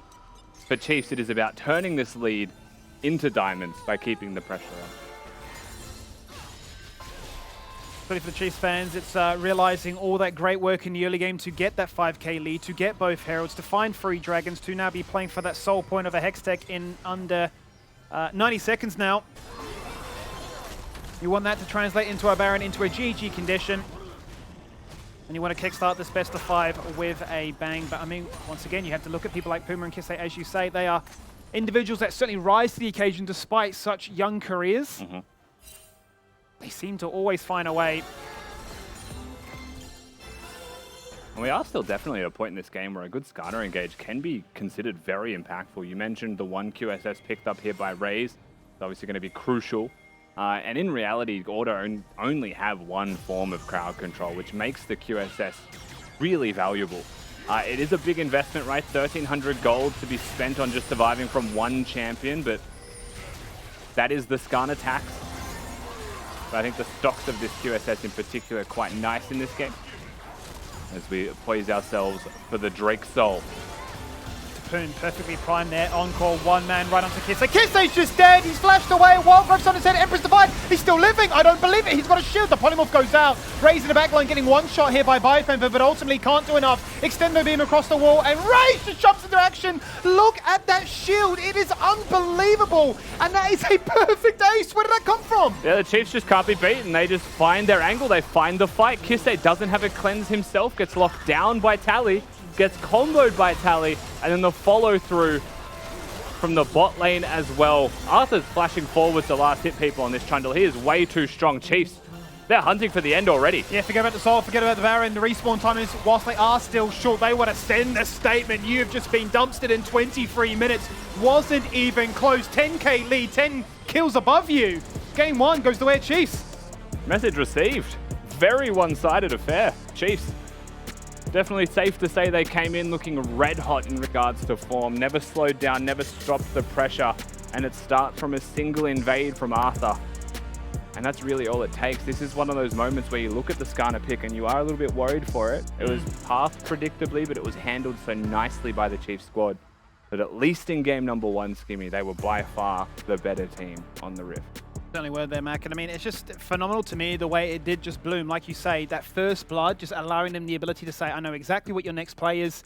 First items, first drakes, first kills. Even in that last one, I'm thinking that's just an initial pick onto the Azir. But suddenly we got a 5-man perfect ace. There was just so many weird moments. I thought maybe in that second dragon fight, there was a chance for Order to maybe get back in. It ended up being that 2-2 trade.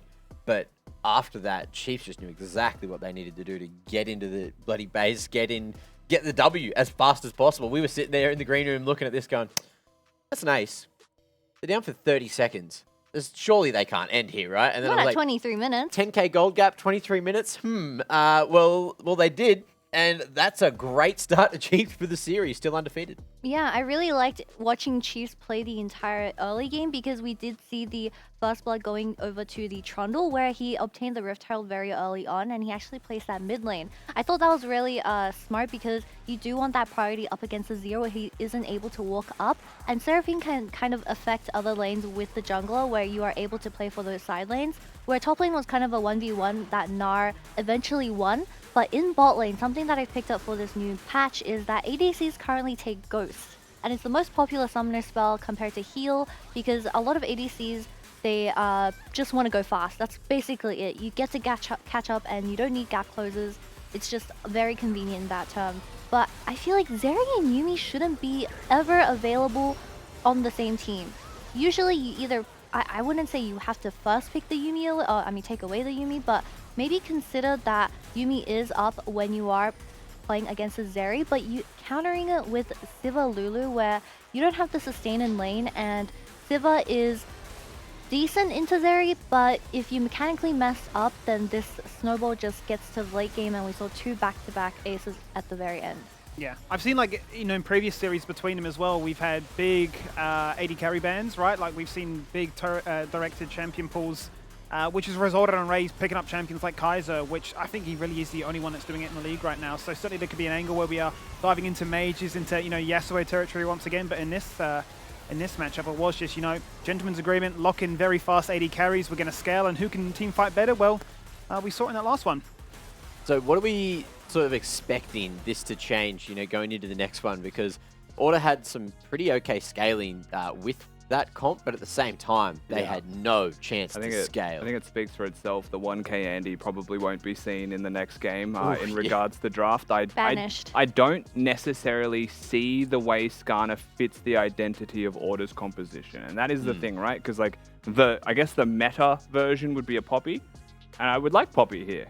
Maybe it's not as great in a Trundle, but it's clear Skarner wasn't great in a Trundle, and this was picked into it. So I think that's the place that I would change the draft, and maybe something that can gank lanes better to help them scale. Yeah, and something that I mentioned to Mac during the game was that you have Yuumi, you have Immortal Shield Bow, there's a Seraphine in mid lane, and Trundle is ahead with that Sunderers. So maybe you could have replaced the Shurelya's with a Chem Tank Putrefier, is it called Putrefier? Rush on the Lure, which could have helped a little bit more because I feel like with this comp where Order already has the Azir, Shurelya's isn't priority at the moment because you're just bursting so much healing, but in the very end, I think the main problem is that Skarner pick.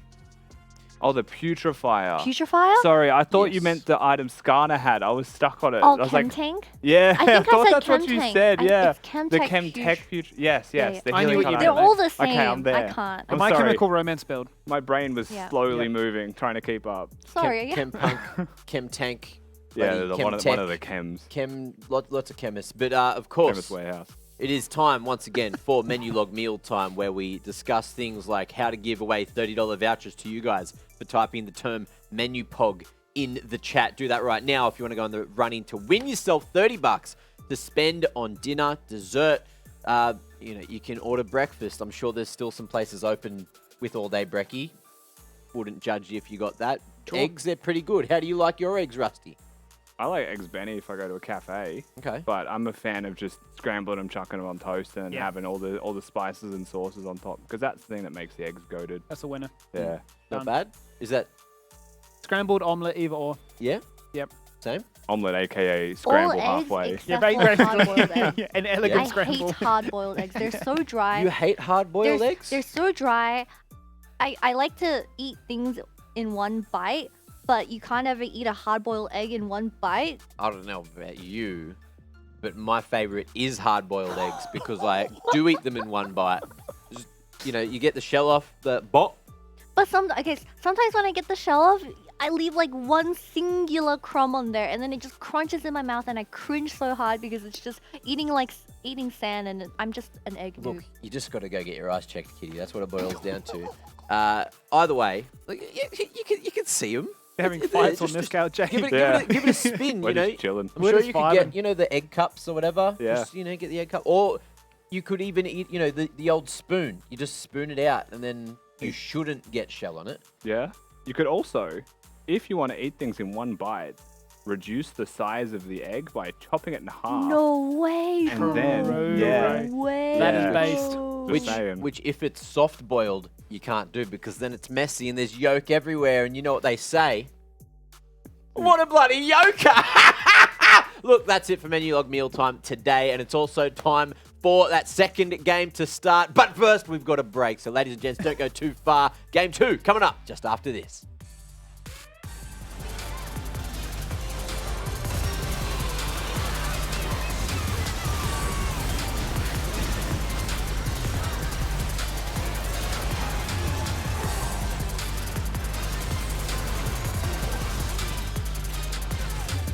Hey, look, menu bump.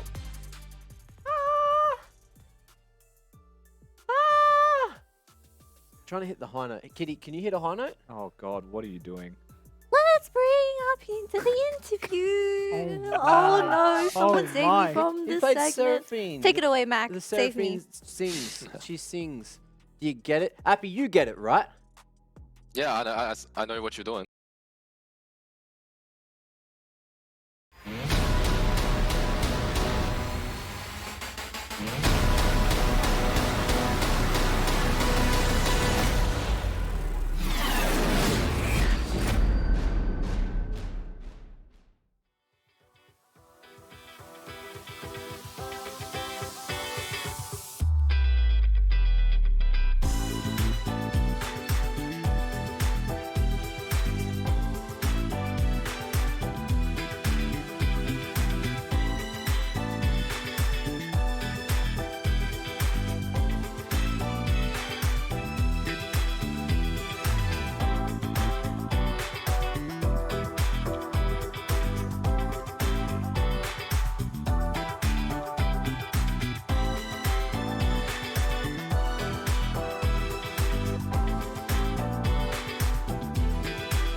Ladies and gentlemen, welcome back to the LCO, delivered by Menulog, where our futures are so bright, we don't know what's happening next.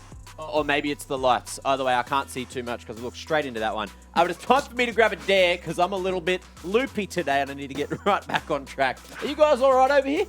I just love your work, mate. Keep at it. I just feel like your loopiness has an aura.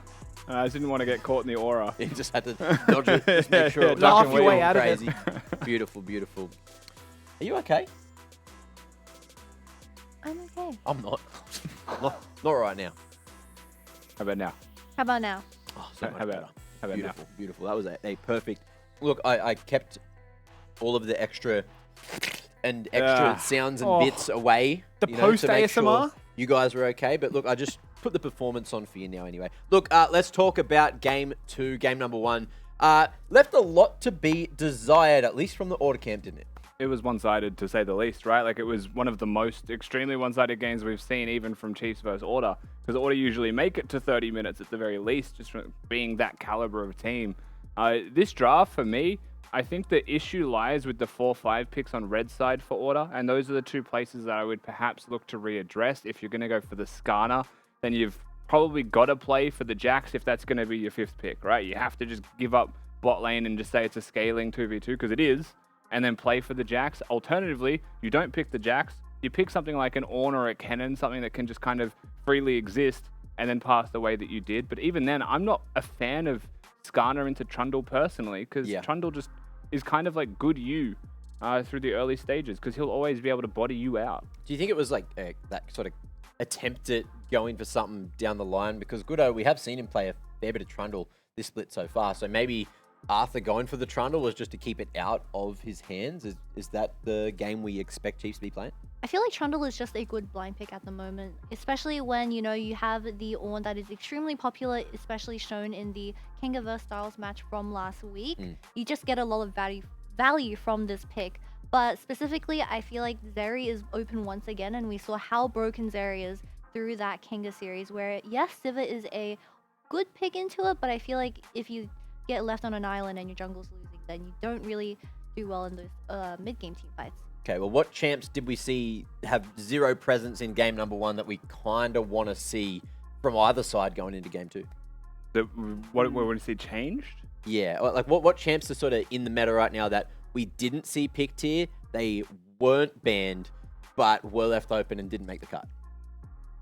You know what I'm really excited for is if, champions like Kennen or like assassins like Akali do get let through. I'm wondering if we do get a throwback to their last meeting in the playoffs, which is when Tally locked in something like a Malzahar, right? You've got a lot of these diving threats. You just instantly shut that one down. You say, look, you can go to the QSS tax with your Skarner. I can do the same from the mid lane position, right? I feel like mid lane utility could be the biggest strength that Tally has to try and respond to all the different punches that Kisei has his way. Okay, well, guess what? We do have side select ready. Sorry, Kitty. So okay. let's see what side Order has chosen to start on. They're going to be keeping it real with the blue side there as well. So look, they get they won't get that final blind, the final counter pick, but of course they get the blind pick. I think they may go for the Trundle themselves, to be honest, like we did see from them last week. I also think, given that Chiefs have shown they're willing to pick Seraphine into Azir, that I don't think Order are afraid of Azir being taken away. And if you do take the Azir away, then I feel like there's going to be assassin answers from Kisei regardless. And I do think the blue side suits Order just a little bit better for being able to build a team comp identity that they need to beat the Chiefs. And my point from earlier is kind of leaning onto Rusty's point, where we saw the Seraphine picked into the Azir. Usually in a traditional matchup, Seraphine gets outscaled by Azir if you get to the late game, reaching the 35-minute mark where you just don't, you can't reach Azir, you don't have enough damage to make up that lack of AP. So it's really bold for them to actually pick the Seraphine, because they're kind of limiting themselves to be, you have to win within 30 minutes, which is exactly what they did. They actually won within 25 minutes. So, it's nice to know that Chiefs know what they're doing and they know what their win con is. Are we expecting Tally to just run it back on the same champ, or are we thinking maybe another sort of Swain leaning in there, something else that he's been able to carry on, or are we just seeing Tally as just being util for the whole series. I like when Tally plays util. I feel like that was his biggest strength, especially when he came in mid, I want to say split 2 back in 2020 for Legacy, when he had Raze and Taboon and the rest on his team, right? He just came in and was like, I'm a top laner, switch to mid lane, I'm playing like mid lane all, I'm playing Galio, I'm playing Cho'Gath, I'm playing champions that probably can work in the mid lane, but are there to try and make your job so easy as an AD carry. So I like it, and especially like when he played on Peace, when they made that run for Worlds, he was playing like Rise, Twisted Fate, just on repeat. So it's like, what kind of utility do you want? Do you want global pressure to try and win lanes, or do you want the pressure to try and win team fights? Look, I want pressure from you guys in the crowd. I want pressure on the graph. I want pressure on the Dare fan vote going this way, going that way. You see there's a line that goes down the middle and shows roughly out of 100 how many percents each team is likely to win from the points that you put on, which you can do up there, by the way. There's a button. You press that. Rusty, where do they then go to do the custom amount and put all their points on it? Maybe there. About there. About there, yeah. there. I reckon. Look, and if not, someone screenshot it and show us how wrong we are, and we can improve tomorrow, of course. Now, who'd you put your Twitch points on, Skimmy? 3-2 to the Chiefs. Those are all my point predictions without actually being in Twitch. Okay. Yeah. Yeah, we did see that, but if you could literally jump into can't. Twitch chat with a device So around I would hop the on my studio. phone, I would try and multitask, do a scuffed cast, but do it for production just to keep Mac happy. I would all in. Good. That's Without a what you doubt. guys should do. Put it all on one of the teams. I'm feeling really good about our predictions Me after too. watching that first game. But this is the game where things need to like slightly change, right? It's Order's chance to be on the blue side. We've seen how strong that blue side has been. And if the game looks the same as it did last game, then I'm a little bit worried about Order picking up any maps I today. think Zeri is actually probably the only first pick you want to, well, one of the main first picks that you want to go for in these blue side pickers.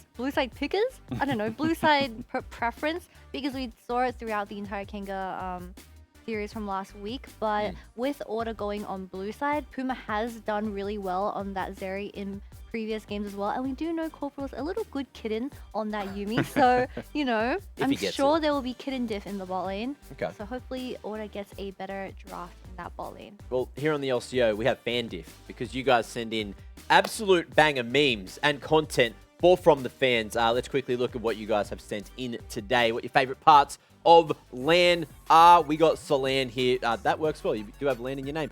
The finals. I literally can't wait to see which with team Solan. is going to represent us at Worlds. And I hope whoever they are get a good run.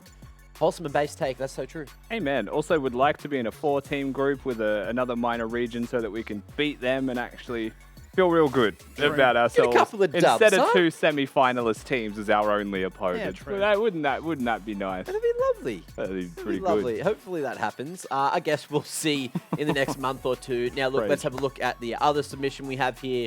It is from Triana. I reckon the first time I hear the crowd cheer as one, I'll probably cry. I'm so excited to be back. That's also very, very true. So, who's crying? Are you going to tear up, Skimmy?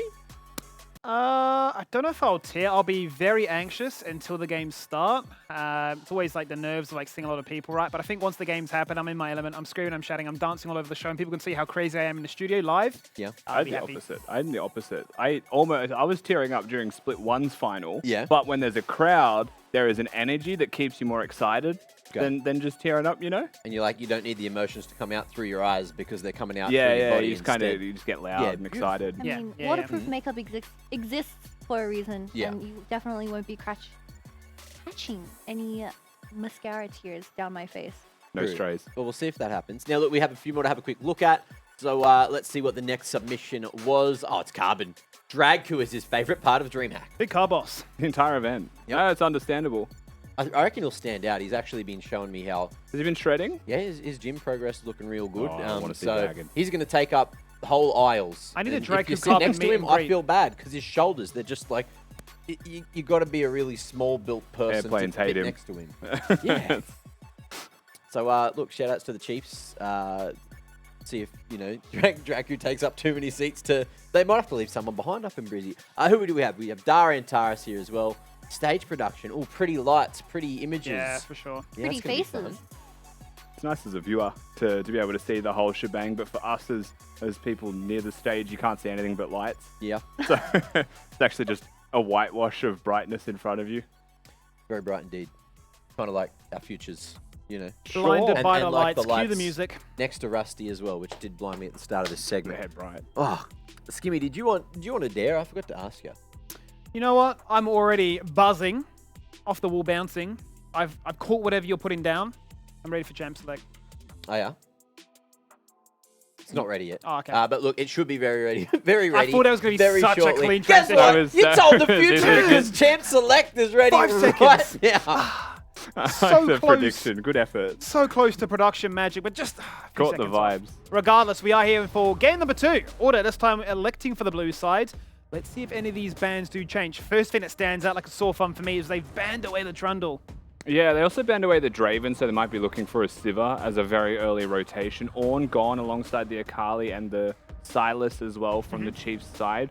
Order, of course, still have the options of the Zeri Yuumi. That was what Kitty brought up before, so could still be looking towards that one. And this is a ban from game number 1 that's going to be up and available this time around as well. So we're going to go straight out of the gates with the Wukong.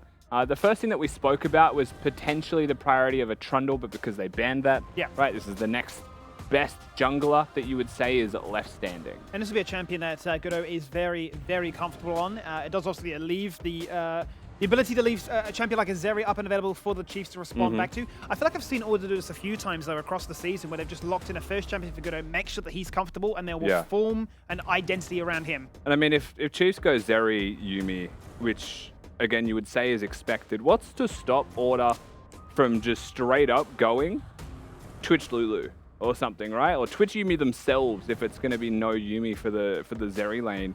I think it's still a viable option here for the Order squad. Obviously, Sivir is going to be the natural choice, right? But like when you see the Zeri and you don't see the Yuumi, I actually think you immediately think of Twitch Yuumi yourself. Go Submarine Duo because that can win lane. Certainly can.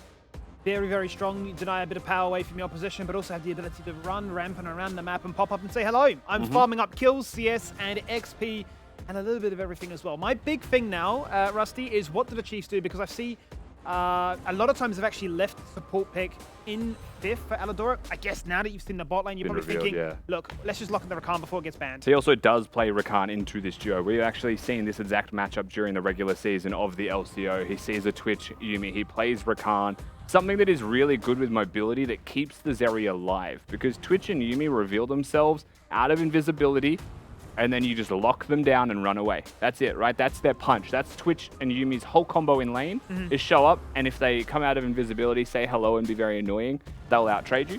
But if you get away from them, you're fine. Yeah, you can jump on them, obviously prevent the recoupling if the Yuumi tries to reattach. You know, min-max to get the mana and the shield out. Ban of the cannon now. Learn that from the Chiefs. We're seeing some tells here from both Order and the Chiefs in regards to their bans, that the LeBlanc takeaway could be an indicator of something like a Victor, right, for Tally in mid. Some kind of control mage perhaps to be seen where he doesn't want to get pressured by a Wukong LeBlanc combo. And then the cannon indicates a Nah pick. So I'm more curious beyond those first bans what the second ones will be, because it seems like Chiefs are going to double down on those assassin-style mid laners that combo really nicely. Unless he just goes to Ahri. Right? Yeah, I mean, with a LeBlanc and a Vex ban, it screams Ahri to me. That's it. Ahri is much more of like a stable champion, right? I think it's a bit harder to hit the charm and be more successful, right, compared to the 2 chains combo that you can dash straight through minion waves to set up. I do still think Ahri is going to be the next choice. What's interesting here for Order is that instead of going for the cannon ban into Nah pick, they've banned both. And so they've actually really whittled down the top champion pool. Makes you wonder where they're going to go, right? Like, is it a Renekton comp that is still up for Order? That is the question. Renekton not banned in this draft compared to game 1. Yeah.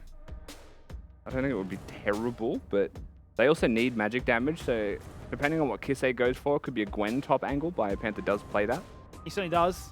Very proficient at the champion. Talia has been let through, has been locked in as a result as well. And does feel like mid lane, despite it still being very strong in the jungle, I feel like it's almost like an 80-20% share of, like, you know, Talia is still just going mid. Yeah, and then of course the Sejuani to lock this one down as well, right? Sejuani, Wukong, pretty solid duo. Wukong can go top to get kills, and if the Chiefs pick a tank top lane, while it might nullify the top impact a little bit, can still have a lot of strength. Sejuani with the Ignite tends to be able to match the Gwen reasonably fine. Of course, has got points of weakness, but is still overall a solid lane. with a Wukong threatening a stronger 2v2. And I think that's the most important thing here. The Chiefs have picked skill shot versions of Order's composition, to put it simply.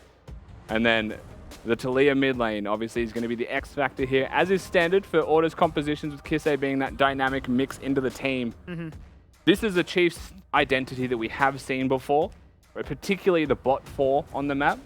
And then Topoon just able to play the Gwen, just going to look towards isolating his lane.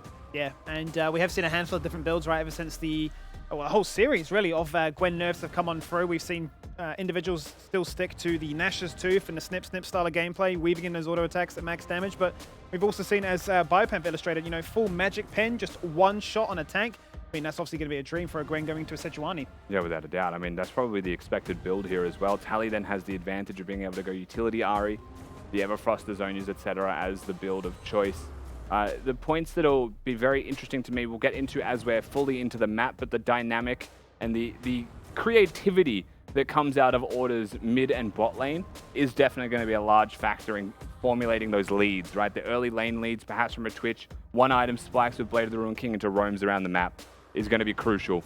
Where I feel like the Chiefs on the other side are more content just looking for those full-blown skirmishes, right? Getting the Rakan into the mix with the team there. The Lee Sin Rakan mobility is insane. It certainly is, and having a good read on understanding when that Weaver's Wall is going to be utilized, when that Twitch and Yuumi are MIA, as to where they could be, what we can do, and how we can prevent ourselves losing out in those laning exchanges. Well, these are your compositions loading into Game 2. Game 1 was a quick one, certainly was. Big amount of changes, though, going into this second match to see if Order can strike back with a vengeance. They've got the Yuumi this time. They've got the stability in a comfortable champion for the likes of Goodo. But then we got the skill shots of a Korean Lee Sin for Arthur. Yeah, Arthur is, I would say, above and beyond the best Lee Sin that we've seen in the LCO this whole split as well, right? We came into split 1 of the year and said there is a lot of crazy Korean Lee Sins, and it became a catchphrase for everyone because the Korean Lee Sin was a beast. Goodo was on that list. He was. But split 2 came around, and I feel like Arthur's the last one standing. We've seen good moments. We've seen Belkan have crazy pop-off games for sure for Pentanet, but Arthur is just constantly so good on this pick, so proactive and so good at knowing his limits, that I think that has really been the key feature. As of course, we are unfortunately in a pause at the get-go of this game, and hopefully we get this one resolved as soon as possible. But alongside that Lee Sin for the Chiefs composition, Skimmy, is an Ahri, is a Rakan, is a Zeri. Think of the mobility that all 4 of those champions have, and consider how good they are at, like, not just moving at Order, but resetting in team fights. I think that's actually a really big feature here for them. They get that first pick, they run wild. Zeri gets the movement speed, Ahri gets the resets. Lee Sin's chase down is obviously very good as well. The challenge for the Chiefs is getting that first pick, you know, getting that team fight to kick off, and that's where Aladoric comes into the mix, and this Rakan will probably be the most crucial part of team fight success for them, as the follow-through becomes so easy for Chiefs if that connects. And it certainly has been a conversation multiple times this split, right? When we've talked about pocket pit tax, for instance, we've always looked at the Chiefs and said, you've got to, at one time I said we were always looking to deny away the Rakan, but also the Lissandra too, right? For Tally, he was locking in every single time, and they were just playing reset comps, right? It was Lissandra Viego. Every single time they would win a skirmish, you knew they would say, we're winning it, but not just easily, we're winning it by like dominating. There's no way you can actually counterpunch. There's no way you can illustrate the point you mentioned of resetting. You can dash, but you still got that frozen clone after you. Yeah, Lissandra Viego, Lissandra Nocturne, right? A couple of really crazy comps that they've done. And it also shows right now, 2 games in, the flexibility of the Chiefs, right? Their identity in game number 1 was 2 enchanters in support and mid. This time around, it's pick mages, essentially, right? Like the hard engage of Aladoric. That's his identity as a player. 100%. So it's always nice to see him get this pick back. He's probably, I feel like, and this is just true of all of the LCO supports, I haven't seen a Rakan as good as him. I don't think there's anyone that's really even keeping up with him, but he's also been this good at Rakan for years. You know, back when he was playing on Peace with Violet, they were Zaya Rakan every game, and it had to be permanently banned from them. Wasn't even meta anywhere else or from anyone else, but those 2 were so good at it. So commanding that respect. But still, no Violet, no problems for Aladoric. No Zaya, no problems, Aladoric. Well, that's exactly it, right? And there is just so much diversity right now in that bot lane to really play whatever you like. I mean, Kitty mentioned before, would we see a big contest for the likes of Leona, right? Both are phenomenal at that champion. But it feels like when the enchanters are up and available, when there is just a handshake to say we're playing for these scaling AD carries, why take that gamble? Why go for the risk? If you are just saying, we'll win in 25 minutes, or if this game does go late, we've got the ability, we've got the potential on our two individuals, be it Raze, be it Puma, to really take over the show. We saw glimpses of it in the last game. We've seen it across the entirety of Split 1 and 2. You know what's interesting for me as well is I wouldn't be surprised if Order were the type of team to play like an MF Ashe bot lane. Like, I feel like they're the type of team that would do that, but I know as well that the Chiefs have been in close contact with a couple of North American teams, such as Cloud9, who their academy squad played MF Ashe bot lane. That's it. So they definitely would know what it's about and definitely have some close contact with some experts of the roles. To know how to best that one, or to know the conditions under which it could be a viable option. But we also know Puma, one of the best Misfortune players, so that's why that came to mind. And can be, you know, a bit of a change up in bot lane, because I think if anything's going to change between games, if Chiefs win this one and they go 2-0 up in the series, bot lane has the most opportunity to change. Agreed. Yeah, and Game 3 would be the place to do it, to really bust out all the stops, much like we saw them do it in their previous playoff series, where the games were forced to try and find that answer. If you are relying on your bot lane, much like Biopember said, right, to really give them the best start, give yourself that best chance with a dominating bot lane, which can abuse its strong start, which can then rock up to those team fights, which can then command pressure on those Heralds and those Drakes for a soul point or for a map play condition. I mean, it's ultimately like all you can really ask for here. We can see that Chiefs are just a little bit too strong when given too much space to work with. And one of the best ways to beat the Chiefs is draft gaps. The second best way is to win early game. And we haven't seen them lose late. Regardless of a deficit, I don't think we've seen them lose a team fight post 30 minutes. Which just shows how good they really are when it comes to crunch time. And the experience of these players, right? Like, it's very easy to have the narrative, what do Chiefs look like when they lose? Which is such a standard way to think about a team that hasn't lost yet. Because the reality is, you want teams to lose, to develop, and to be the best version of themselves come international events. If Chiefs are the team that we send, of course, to know that they've never dropped the game makes you a little bit nervous. But at the same time, the years of experience behind these players, of course they know how to lose and adapt. They've been doing it for 6 years as individuals. So I don't think it would be any exception for the team to be able to adapt fine. Yeah, I think for all of us, it was always about, as a viewer, 21-0, that's the dream. Then you're looking at, could it be 24-0? And then potentially, as Aladoric has mentioned to me a few times as well, it's like 27-0, the perfect split all the way through the worlds. I mean, ultimately, I'm sure Beppa was thinking, we don't care how we get there as long as we do. But yes, there has been a bit of a delayed pause with a player disconnected, so we're back hanging on the couch. Yeah, you guys were discussing losing. I know how to lose really well. If you need to know how to lose, please just DM me on Twitter. I can give you a couple of tips. You just turn your brain off. It's that simple. Now, look, let's have a look at draft. You guys have already harped on about it, but Kitty, I want to hear your opinions on the draft. What's good, what's not? I saw you have a little bit, I'd call it a tantrum. What happened? What happened? Well, What Yumi happened got in your picked away brain? from Aladoric. Yeah. And the most obvious response is that Aladoric would pick a roaming support to impact the entire map, which was exactly what they did. They picked Lee Sin and Rakan in the first half of the draft, which is to be expected from the Chiefs. And then, I was thinking perhaps a Poppy in this match could have been a saving grace for Order. Although Talia does have the same assets as a Poppy where you can't really dash in, I feel like Poppy can just stop a lot of these engage ankles from the Chiefs' entire comp, because they do have a very pick-heavy comp. And looking at the Gwen as a last pick to the Sejuani, I think it is really good because once you guys both get 3 items, Gwen can always win the side lane, and Sejuani is kind of more focused on getting those 5v5 team fights. However, they do have a Talias, which can help the side lane, so Tabun has to play extremely careful, basically. And, looking at Ari and Lee Sin, they're both very mobile. Honestly, the entire Chiefs team is very mobile. Skirmishing in jungle is probably going to be their point in the game to win these team fights, and just full-on 5v5s for objectives will be the win con for Order, looking at these comps. Do you think that something that Chiefs lack is, sustained during those team fights? If it's drawn out engagements, maybe there's not the chance, or is, Gordrinker on Lee Sin going to be enough to be the front line? I don't feel like they're lacking in sustain compared to Order. Look, guys, I love that point, but I've got something even better. I've got a game ready to be played right here. Rusty, I'll let you finish that point, but I'm gonna leave you and love you. C-Mac, bye. I'm also not going to finish my point because I think we might have to talk to someone anyway, so we'll bring it back later. I think we do. Rusty, as much as we enjoy hanging out and talking together, we got another handsome individual on the line ready to spin some yarns with us as well. Series, mate, how are we? Yeah, doing well, mate. Cheers, Skimmy. Appreciate the compliment. Oh, as always, mate, you're a king. Well, talk to me about this one. It's a very similar story, right, to Split 1. You've come into playoffs with an 0-3 record against the Chiefs.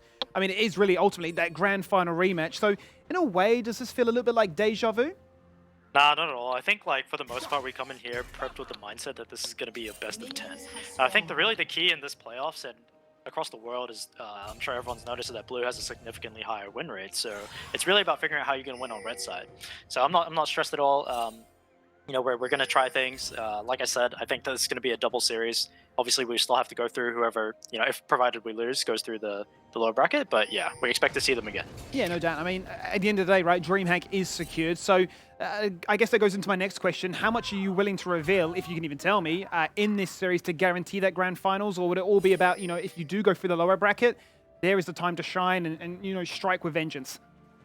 Yeah, we're not fussed at all. I think that you guys made some good points about, what does it look like for the Chiefs to lose, and that's essentially what we're trying to figure out. So I think win or lose here, our goal really is to just give them a scare. Fantastic. All right, mate. Well, we'll wish you the best of luck here in Game 2. You got the blue side, and we'll talk next time. Cheers, mate. Appreciate it. Got the blue side, an absolutely fantastic level 1 trade at that. Let's just quickly touch in on bottom lane, because suffice to say, I think Ray's got a little bit greedy here. Starts with the Cull. Has got the Flash Ghost, so doesn't have an exhaust, doesn't have a heal, and Puma. We spoke about this in Champion Select. I predicted the Yuumi Twitch in effect just by seeing the Zeri. It's because it wins the lane. You often see Twitch get level 2 kills. You often see them control the 2v2 with a relatively high degree of success. And so I think to opt into the Cull with the Ghost could be considered very greedy and does get punished. Doesn't die, but has to recall on second wave of the game. Is a nice start here for Order in their 2v2. Also, because we don't get too much time to talk about this, I won't hop on it forever, but really nicely navigated level 1 vision, Skimmy, around the wards placed by the Chiefs and all the early aggressive movements that you saw from them to get themselves to bot lane with no damage taken. Hopping on a journey. Certainly is, isn't he? Early deep ward to keep tabs as to where Goodo could be. We can see in the minimap right now, he is clearing his bot Krugs. On Corporal, able to get the level 2 advantage, able to burn a flash and zone him back on that second wave as you highlight. Pretty promising start here. Scuttle Crab's just going to be traded here as well by both respective junglers. For mid lane priority, Talia can push quite well. It's not always permanently forced in your favor early. The mana cost can be quite high. And Ari can kind of try and keep up with your push, but at the end of the day, it should just be Talia that has the first push. More often than not. Still looking for those first resets, however, as that is where the tier comes into effect, right? And the pushing becomes a little bit more prolific. So Kista coming back from base now should just have that tier. Should just be able to permanently try and push the Ahri, which makes it a bit easier to be Wukong. Right, does make it a bit harder to be the Lee Sin unless you're ganking mid. Perhaps even top lane as well. We already mentioned that the Wukong Sejuani in tandem together. A lot of CC, a lot of damage, crushing blow into the passive stun as well. And I mean, you're never drafting a Sejuani here to try and win the lane, right? It is all about gearing towards that team fight centric ability. You chuck at the Glacial Prison, you make it very easy for somebody like a Talia or a Wukong to follow things up with. No flash there, double ignite, kill pressure certainly can be realized. Good snowball out of effect very quickly. You're also not drafting the Sejuani to get the Sejuani fed, right? You have the variance or the risk of getting the Wukong fed, which is the ultimate goal if that's where you were going to play the top lane for. Also just alleviates a bit of pressure. Sejuani can start quite weak in lane, but tends to ramp up in strength. And Gwen is also one of the only other champions that plays top lane alongside perhaps the Camille that we have seen into stages that can also go Ignite Teleport. So that is one of the ways to match the Sejuani top. Does mean flashless top lane. Both have mobility though, so just keep that in mind. Speaking of mobility, a fair bit between these two as they pop their head into mid for just a second there. Vision cleared in favor of the Chiefs. Seeing Kiste constantly flooding Tally with boulders. No matter where Gudo goes here, he's going to be spotted on a ward. Goes bot lane, will be spotted in the tri-bush. Goes towards his Raptors, will be spotted there. Places that ward at the Drake pit, so they also saw that control ward go down. I know exactly where he is. Doesn't have the sweeper off cooldown yet. They walk into the river. They're going to know exactly where he is. Chiefs have tracked Gudo to the T. Really made it difficult for this Wukong to have an impact in the map so far. In saying that, and it was mentioned a little bit by Kitty, is goals of both of these teams. Chiefs, I would say, do want level 6, right, for the Ahri, for the Lee Sin to be able to make those plays. Much more burst comes out of Raze at 6 as well, so you get some more kill threat. Melodoric, obviously, would like to have the ultimate there to charm everybody for the guaranteed engage combos. With that in mind, it does mean that if we just stay in bot lane like we are right now, we could be looking at a Rift Herald flip instead of playing for this Drake. As the game just becomes about pushes and resets. It does feel that way. Bit of an ebb and flow effect being felt in these lanes, but also from Good. I mean, he spent, it feels like an eternity just waltzing around this bot lane river, pondering the idea, do I go for this Drake or do I not? Kissy going to ult back to the wave because he doesn't have the TP right now. Doesn't have the unsealed spellbook rather, so can find that one later. Running the cleanse at the moment. It's going to be nice for that level 6 all-in that you just highlighted before, however. Kelly going to tank a couple of Drake shots for his jungler, who's going to tank 1 million of them. As the Drake was in fact aggroed by Arthur. Clears out a ward, however, is just going to go back towards his blue buff. He's also going to take both of these camps from the looks of it. Tally, not the boss of this mid-jungle duo so far. Level 6 obviously going to be a priority here. Arthur should be getting very close to that one. Kisei with his Disco Nunu summoner spells as well. He's not going to be opting into the teleport. He's going to be opting into moving very quickly as those skirmishes come across. And again, I do feel like this game is starting to build up a little bit more towards the Herald, where top laners with teleport in hand, so they can get back to base, get there and be as strong as possible. Elidoric roaming through mid right now. You can see his experience bar in the bottom left. He's getting very close to 6. This wave's going to help springboard that just a little bit. We'll see if either team commits to this play, however. Really is all about XP acquisition at this moment. Very fine margins with that first Herald spawning in under 10 seconds now. Chiefs look to try and make the first play. Wave crashing topside on vision for Biopanther. Gudo hovering in the area, but will be late to the play right now. It's going to be a 3v1 so far. The aggro isn't on Tally right yet, but he gets the Glacial Prism on his head. Sonic Wave misses. The kick goes out. Arthur could be in trouble. He certainly is. It's a 1-for-1 trade. Arthur is in very big trouble. Seems like he just gets corralled and stuck under the tower. Puma going to look for Raze. Elidoric is right here. The quickness goes out. Level 6 difference is there. Corporal does not have it, nor does Puma. So the Chiefs can look to answer back. One more auto is all they need, but Corporal is bursting. He is blocking, and Raze flashes in to secure that kill. Tries his best. Corporal unfortunately hops on just a little bit too early. Thinks he's probably going to be the one at risk of dying. Raze able to ghost and flash forwards and just net themselves the 2v2 kill. Consider the experience that was taken in mid lane by Elidoric as he comes back bottom with level 6 off one more wave. They just have the level advantage. The finest of margins. Yeah, and they quite simply win the trade as a result. Phenomenal stuff right there. The body blocking, great as an idea, but as you mentioned, just jumped on a little bit too early. The passive shield burnt in a heartbeat. I mean, it's just a hard read from Elidoric, right? Above all else, I think that's the biggest thing that we should be praising from that skirmish. This Ricard knows, right? This Ricard knows everything. My man's is omniscient. He just sits in fog of war, says they're coming. Even if they're invisible. What would I do? Spidey senses tingling. Yeah. Finds the angle because he's already there, ready and waiting. And that is the reason, in my mind, that Elidoric has upgraded the Chiefs from an A+ roster to S+. And why they haven't lost a game is that foresight that he provides in reading the map.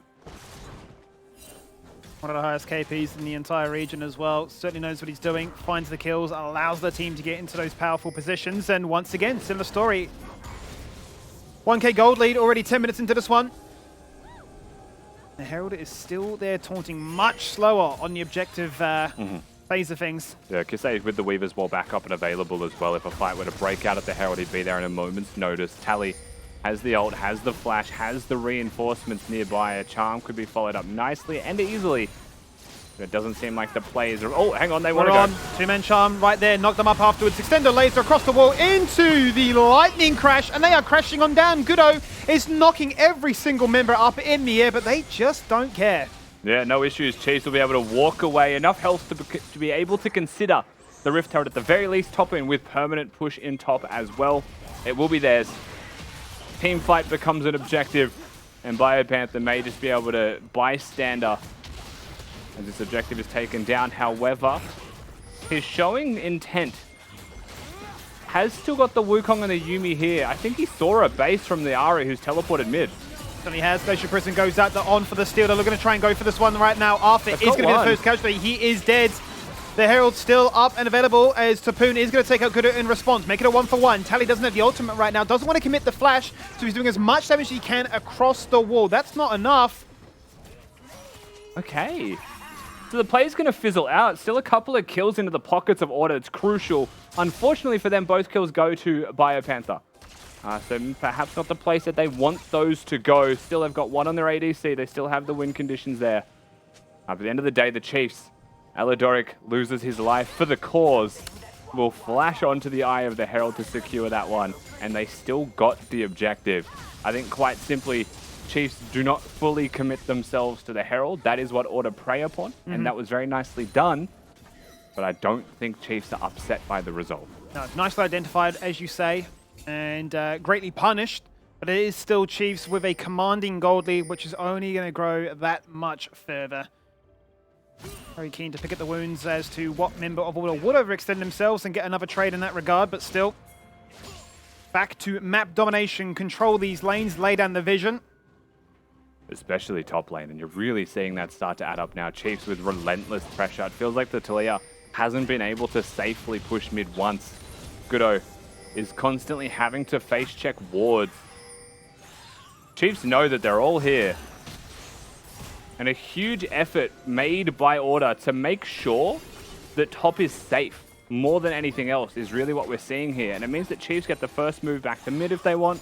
Right, they have so much control. And Order is stuck top lane. That is the state of affairs here. They have to fight their way out. A lot of protection and enabling most of anything for this Gwen. 2 kills already with the bounty. Get their first item complete with the Rift Maker. A massive win condition for the Chiefs to play around. There it is, on time as well, 13 minutes into this game. Such an unreasonably large Gwen very early on, and the scaling from Gwen for team fights, for laning strength as well, is just through the roof. As this game progresses, it is worth pointing out that Arthur drops off a little bit in terms of what he's able to provide, and so far has been fairly quiet, even compared to his own standard on this Lee Sin.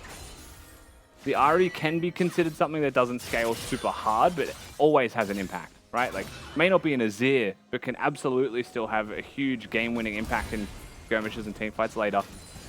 Nazeri, self-explanatory, has been left alone in bot lane with Puma for a fair chunk of time. It just feels like we're playing, you know, under 10s, five-a-side football. We're just dragging everybody from top to bot, just rushing around, all chasing after the football. What is the prize? What is our play? Well, ultimately, for the Chiefs, it is finally utilizing that Herald to break open that first turret. It's a good way to look at it in the sense that, like, Chiefs are the teachers, right? And then you've got the kids just chasing the ball, which is Order, who are always like a step and a half, maybe 2 steps behind the Chiefs at all times, right? Again, they get forced top lane. Chiefs have vision control. They see them coming. All Order do is clear the vision. Chiefs go back, reset waves. Look at the minimap right now. Just look at the Chiefs' wards in the red side quadrant of the map. That secures them a structure, and it secures them advanced warding from Alidoric. That's now going to be a reset, and you get to either use that vision to make picks, or you get to transition that vision to the top side of the map if Order expend any time and effort in clearing that out. You're then staying a step ahead of them in the game if you're fighting for the right objectives. 2 minutes on Herald, right? So that's where you'll start to see that transition towards. And immediately you'd expect the Chiefs go to the blue side quadrant of the map of Order's jungle, and they start to get some advanced vision there. And just made it so easy, right, for them to make the play, not only for that push to summon the Herald, to also read the idea as to would there be any rotations coming from mid lane especially. Back to base, wards and bags, and ready to redeploy to this half of the map. And it's crazy how much easier the game is to play if you're top Oon as a result of what the Chiefs have done. Sejuani ult. Oh, it's just a slow, isn't it? Just out of range. But if you put yourself in the mind of a top laner, you're often on the weak side of the map, right? You're often left alone. But the Chiefs have left him with 10 wards, you know? Think about how easy it is to be Topoon, to clear that wave, to continue to grow your lead with how safe you are in the side. Also knowing that if you don't see them coming towards you, Chiefs know that they're only going to be matching where you are, and you're already winning in that 1v1. It's almost like that 1v1 you tried last game, Topoon, became a 1v3. A little bit more control, a little bit more comfort this time around. Exactly, yeah. He can appropriately test his limits, not just test his limits. Nice charm. Max range on that charm, turret getting low, but same could be said for these two mid laners. Both down to 50%. Dragon's Rage goes out, Sonic Wave follows, and a nice little stopwatch underneath that turret buys crucial seconds. Goodo dashing away with that clone, buying out time, hoping for the cavalry to try and back him on up, but that's 2 members already removed from order. That's off for down low. Same for Alador. Everybody blinking health bars and races. Well, I've got an ult. I might be a one-man army. I'll do it all on my own. As you say, Bio losing the 1v1. No surprise there. It is a large Gwen. And that is a very sore point of the map that they just can't address. I feel like Biopanther also just died trying to stop the teleport of Topoon. So I don't think that was necessarily a fight that Bio wanted. It was one that he opted into. Stops the base, realizes, well, I've dug my hole. It is my own grave that I have dug, and Topoon buries him in it. Okay, the teleport was cancelled. I mean, worth. Mischief managed. Unreasonable levels of pain coming out of this Gwen, though. I'll tell you that much. Without a doubt. And I mean, unfortunately for Order, right? Biopanther with the trust fall for his team. I will cancel this. I don't win the 1v1, but I will cancel this so he's not there. If you win the 4v4, they just get pushed out anyway. Flash is being burnt, stopwatch is being used. And it's crazy because the one item spike that you want to see from a Twitch, you know, the Blade of the Ruined King being done makes him dangerous. Oh, we're on! Great flash away from Keste. But again, hasn't been seen from anyone. Order just always so far on the back foot. Chiefs just always putting their best foot forward. That you haven't seen Puma have an effect just yet in this game. This is the first moment perhaps, and even then, he's 2 levels down and a full item behind. Being wrapped around on Sonic Wave, max range off, and that's a warning shot if I've ever seen one. The Weaver's Wall is there. That's going to knock off Safeguard away. Goodo on the wrong side of the wall, so they can't even make a play off that one. Yes, they've held that mid-tier 1, but they are losing so badly in these side lanes. And it's become 5k. It feels like it's only 3 to 6 in kills, but the pressure's been enough. The safety, the freedom to farm these waves, it's starting to really add up and get out of control. Just mentioned it, but a full item behind right now is Puma. And he's also a full item behind not going into a crit build. And so he is an item delayed in that Infinity Edge spike. And that's the thing that really hurts. If you can't get this Blade of the Ruin and have an impact in your 1v1, or be an assassin, or find some kind of pressure point on the map, then there's no point playing the Blade of the Ruin King build on Twitch. I feel like you're better off just going for a Kraken Slayer or something, right? And just getting 3 items that are crit as fast as possible. He's just hovering out of vision. There's the full one-shot combo. Instant flash away from the Twitch. Great knock-up on the Cyclone. That was crucial. That's exactly what they needed. They just kick him into range. Arthur dies. Goodo finds his vengeance, finds his first kill up against his annoying counterpart. And once again, just out of range to that Glacial Prison. Yes, they protected Puma. At a bit of a cost. And crucial from Order that they win this skirmish. Much needed, desperately needed for them. Just gives them a bit of freedom on the map, bit of space, bit of safety. And maybe it's false hope. Maybe they'll still lose structures from this one, but at the end of the day, they got what they were after, which is a counter gank effectively on the Chiefs' advances. Midline itemization is the exciting part right now. We've got the workings of a Zhonya's coming online as the second item of choice here for Kisei's Talia. Tally opting for the Verdant Barrier, wants that Banshee's Veil as quickly as he can. Not too many ways, really, apart from the Boulder of the Talia to try and proc that one. You are looking at a rogue prowling projectile coming out of that Yuumi. Yeah. I mean, they are hard engaged, right? It's not a crown of the Shadow Queen or anything, because there is still incidental damage that can come out from like a Twitch poison. You know, things like that can get thrown down on the ground. So this is a really nice compromise in regards to that build. The under is for damage and ability haste. And the Verdant Barrier into a Banshee's Veil can still go for the Zhonya's if he needs to. Dorok going to find himself a Biopanthus, a 4-level difference. Collapse. Not too keen, but I'm here. Topoon, you've got the green light. Keep pushing. Here's the Herald. And we'll push just a little bit more.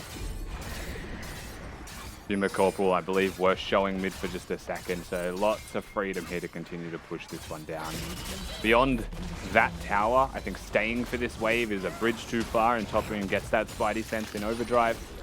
They can gank through lane. That is something that makes Vision, somewhat ineffective for the Chiefs, right? If you place everything in the jungle, what's to stop an invisible Twitch from just walking at you anyway, invisible in lane? So you have to respect still.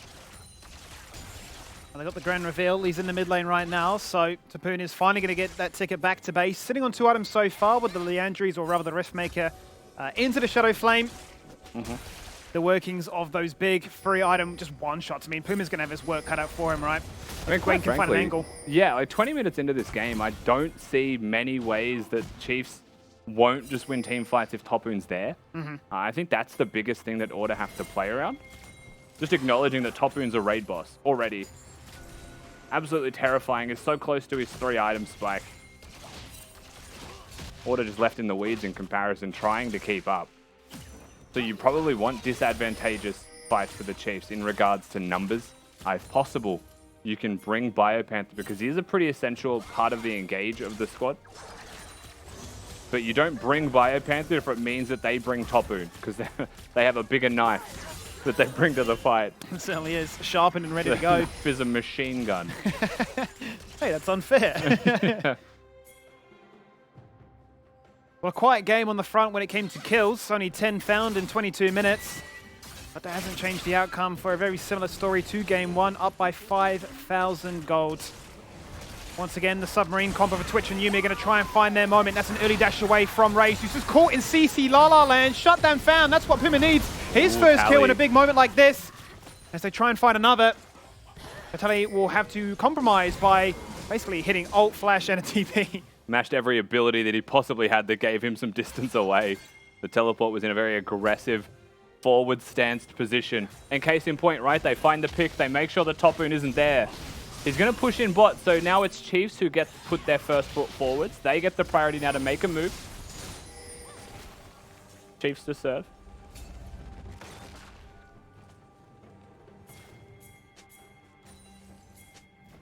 Second item's complete now, so it's all about rotating and looking to try and find a moment in which you can abuse the fact that Biopanther will not be there. He does have the Unleashed teleport up and available. There is vision towards the top half of the map that he could play towards. Because they're actually managing to stay in Fog of War there. Sees the ward get placed, will just dip out as fast as possible. Chiefs now actually going to hit the Baron. Raze respawns, gets back into the fold. Blue trinkets not available. You have to know something's up here if you're Order. Gudo's now about to face check. Teleports are going to come in. It's at 4K already. Is it a little bit too late, Rusty? That is the ultimate question right now. The Glacial Prison goes out. They're going to try and go for the steal. It's not enough. Arthur too hot on the trigger. Ready to lock that one down. Aladoric with the ultimate just wants to run away. Topuin jumps across the wall, hits the blast go. Net gets Arthur out to safety. Topuin is on the firing line. That is the Sejuani passive. That is Raze clapping back with the lightning crash. Here. Dodging left, right, and center. Kisse goes on through with the minefield. Raze is still the most advanced one. Order are low. But Chiefs have literally fought themselves out of the Baron pit. Yeah, Raze is just playing frontline Zeri. Does not care. Has no fear. Puma hunting, seeing if he can get a straggler, stop the recall of one of them, and maybe he can chase them down. Bio going to get his recall stopped instead. Chiefs, they'll get the Baron. They don't lose anybody. Like you mentioned, they fight their way out. And Order desperate now at this point. If they can't get picks in that situation because they're too slow to the pit, and they've lost a real opportunity to get some money into the right hands. And now the Drake's at risk of falling with no contest, and that would be an Infernal Soul point threatened. I mean, perfect Souls if you want to try and kickstart your campaign here in the best of 5 series, right? Hextech into the Infernal. Phenomenal timing, right, from a Baron fight in which nobody dies to get the buff, to get a full reset, to get the items, to utilize that major 6k gold lead into this Drake, which is up now in 20 seconds. Order scrambling their numbers towards that mid lane. Have at least something to play towards. Just going wide there on the abilities. The Chiefs trying to keep them out of the area. Just prioritizing, 1, the death of the mid wave to make sure that Order don't get to freely push the outer turret, but 2, securing the Drake at all costs, above all else. As this will be theirs, Order will be able to get themselves the outer turret in mid, however. Interesting that there's no bounties though. Still 6,000 gold down. Will just be objective for objective. However, Mid lane out of dying. Twitch loves that. Certainly does. Now a lot easier to be Twitch and walk down mid. A lot more freedom to maneuver. We've seen Puma do that countless times on this champion. Launch individuals off a lane. A lot harder of an ask to try and do it on this occasion, however, given the current state of affairs. And just looking at bot lane, it just feels like Kisei's been hard stuck down, addressing the lane states, Tapoon just forcing him there. Mind you, 40 CS up now in mid. You take those, it starts to add up a little bit nicely for you, right? Is able to really ramp and still get towards his third items. And Talia is a very good scaling damage dealer. It gets dangerously close to combat, yes, but if those combos hit, you can one-hit carries. Kisei is the one potentially at risk of being one-hit there, able to limp away. Mental victory though, blue buff stolen. Now on Taliana after. Kisei denied on that front, despite having that extra damage. We're in. We found the charm, we found the pick. Kisei removed. You can have that extra 50 CS, but it doesn't mean much when you're down for 45 seconds. Baron is still intact now for another 5 seconds. That should have net them at least one more turret before it does fizzle on out. 2 cannons inspired. That's gone for sure. Charm not going to find its mark, but of just using the ultimate there from the RA before it expired. Puma is really the star of the show here. If you want to try and push any further, you have to deal with this Twitch. Easier said than done. 0-2-0 scoreline for Kisei, having a shocker in regards to impact on the map. You mentioned he was stuck, it's true, but something ignited. I don't think he cares. Oh my god, the needlework. What did I just see right there? Tally's going to jump on through as well and show Wukong a thing or two. They've just found 2 picks, really as easy as you like. Arthur just kicks Wukong into the mix and says goodbye. Like you say, multiple picks, very easily picked up as well. They take the top inner turret, they get the pick to start it all off. It becomes 3. Order not being given a chance to farm, no respite allowed. Topoon does not die to Puma either because he has the Hallowed Mist and can just stop the max range damage of a Twitch. Lee Sin just presses Q, finds Puma. Because Arthur's just built different. He's got the Ouija board out. He's certainly speaking to the demons or something, I swear. Caught Puma on a tiki tower. He's taking the scenic route. He's got the TomTom GPS out. Take me straight to DreamHack. Tom. That's a bit of a throwback, isn't it? Yeah, it is. He's plugged in the details. How to get from Brisbane to Melbourne. What's the fastest route? Well, apparently a 3-0. Chiefs definitely don't want to lose a single game on their journey to Worlds. That much is for certain. Originally, they just wanted to be the best team they can be. They weren't thinking about perfect splits, but here we are. They're thinking about a perfect season, not a perfect split. All the way through playoffs, no losses to be seen from the Chiefs yet. This game looking the exact same on that trajectory. 10k gold lead 28 minutes in. They're keeping it short and sweet. Deathcap's done for Topoon. He thought he was doing damage before. He only had the components for it. High numbers. Stopwatch is there as well. That can be said for himself, for Tally. They got the ability to be those AP playmakers. And I mean, the map is just so constricted right now. 7 turrets taken away everywhere. Just belongs to them. I mean, Order have done well to get 3 turrets with the way that this game has been going. Consideration that the only inhibitor taken so far is mid. Puma is going to have a field day farming his way through these, but like highlighted before, this Blade of the Ruined King build is now 1 full item away from an Infinity Edge, where for Raze, 1 he is ahead enough to almost have a full item lead, but has got that Infinity Edge done. So those Zeri crits, even with the Ultra Shock laser, starting to go through the roof and really ramp up hard. Order now starting to feel desperate. They want to contest this Baron. But also keep in mind that a Drake is up in 45 seconds, Gimme, and I don't think Chiefs care about the Baron too much when there's a free soul. Exactly. I think the big thing for Order is try and prevent them, buy enough time to, at least both are up to try and force a contest, at least to try and get something. Weaver's Wall is going to go out. Kisei is going to disembark at the very last moment, cut off any kind of retreat, but never really looked like an engaged angle. No. It means that the wall is gone. Tally's pushed in bot wave. To contest this Drake, you might have to forsake the bottom wave just a little bit here. And so even if you manage to pull a rabbit out of the hat, secure the objective, the cost is still going to be high. It is no free transaction. Need to work out. Damage onto Gudo, need to work 1 and 2 Kisei is there. Onto Kisei, 1 charge and he's down to 50%. It's just unreal. Shrella being burnt now by Corporal as the Yumi. They need to find a moment. There is the charm straight onto Biopanther. More damage from the Orb of Deception. Gudo just gets hit, absolutely whacked his health bar, his Tally. Oh! All right, Ultra Shock Laser. Chiefs go. They're in. Tally wants it. Misses the charm. That doesn't matter. Biopanther jumps across the wall. He wants that target onto Tapoon. Tapoon says, I'll do it all on my own. No, Raze, watch me. And that's going to be 2 kills, fan, as easy as you like it once again. I mean, really, from the very get-go of that play, Chiefs just zoned them out with poke. Puma, I think, was hunting for Tapoon there to try and get something on the disengage, but when all is said and done, it is just that easy for the Chiefs. They put themselves into the area of the fight first. They set up their battle lines first. They get the vision control down, and they force Order to face check. And every single time Order have tried to get in, they've just lost half their health. The Zeri W connects, the Ari Charm connects, the Needlework connects. They went a crack. That's all you can say about it, and this might be the fight we've been praying for all game long. Gwen up against the Twitch, who's forced to flash away. I mean, he just doesn't want anything to do with it. We're on towards the Nexus turrets itself. Second inhibitor being claimed as the mid lane spawns in just under a minute now. One Nexus turret is down. Charmin to Gudo, who's forced to clone away. Barely holding on, but dies to the Ignite. That's a 1-for-1 trade as finally Kisei finds that first kill in the game. A big shot, then turn it around. Aladoric misses that grand entrance, but he's found the charm onto Puma. That is a Twitch without a flash. Could be very immobile, could be in a lot of pain. But still the damage rains from afar, and Biopanther and Kisei were peppering as much as they could. Kisei flashing on through, but locked in an animation, and empowered Boulder. They're missing skill shots. He's found it somehow, some way. But Chiefs, where's he going to go? He's got no health. They want to put a bow on it. They've had enough of this one. They don't want to let this game go to chance. They're going to take us to that third game. They tried so hard, Order, but they're not going to be able to defend the Nexus. Chiefs just too clean. Raze puts the foot down. Skimmy, he says, we're done.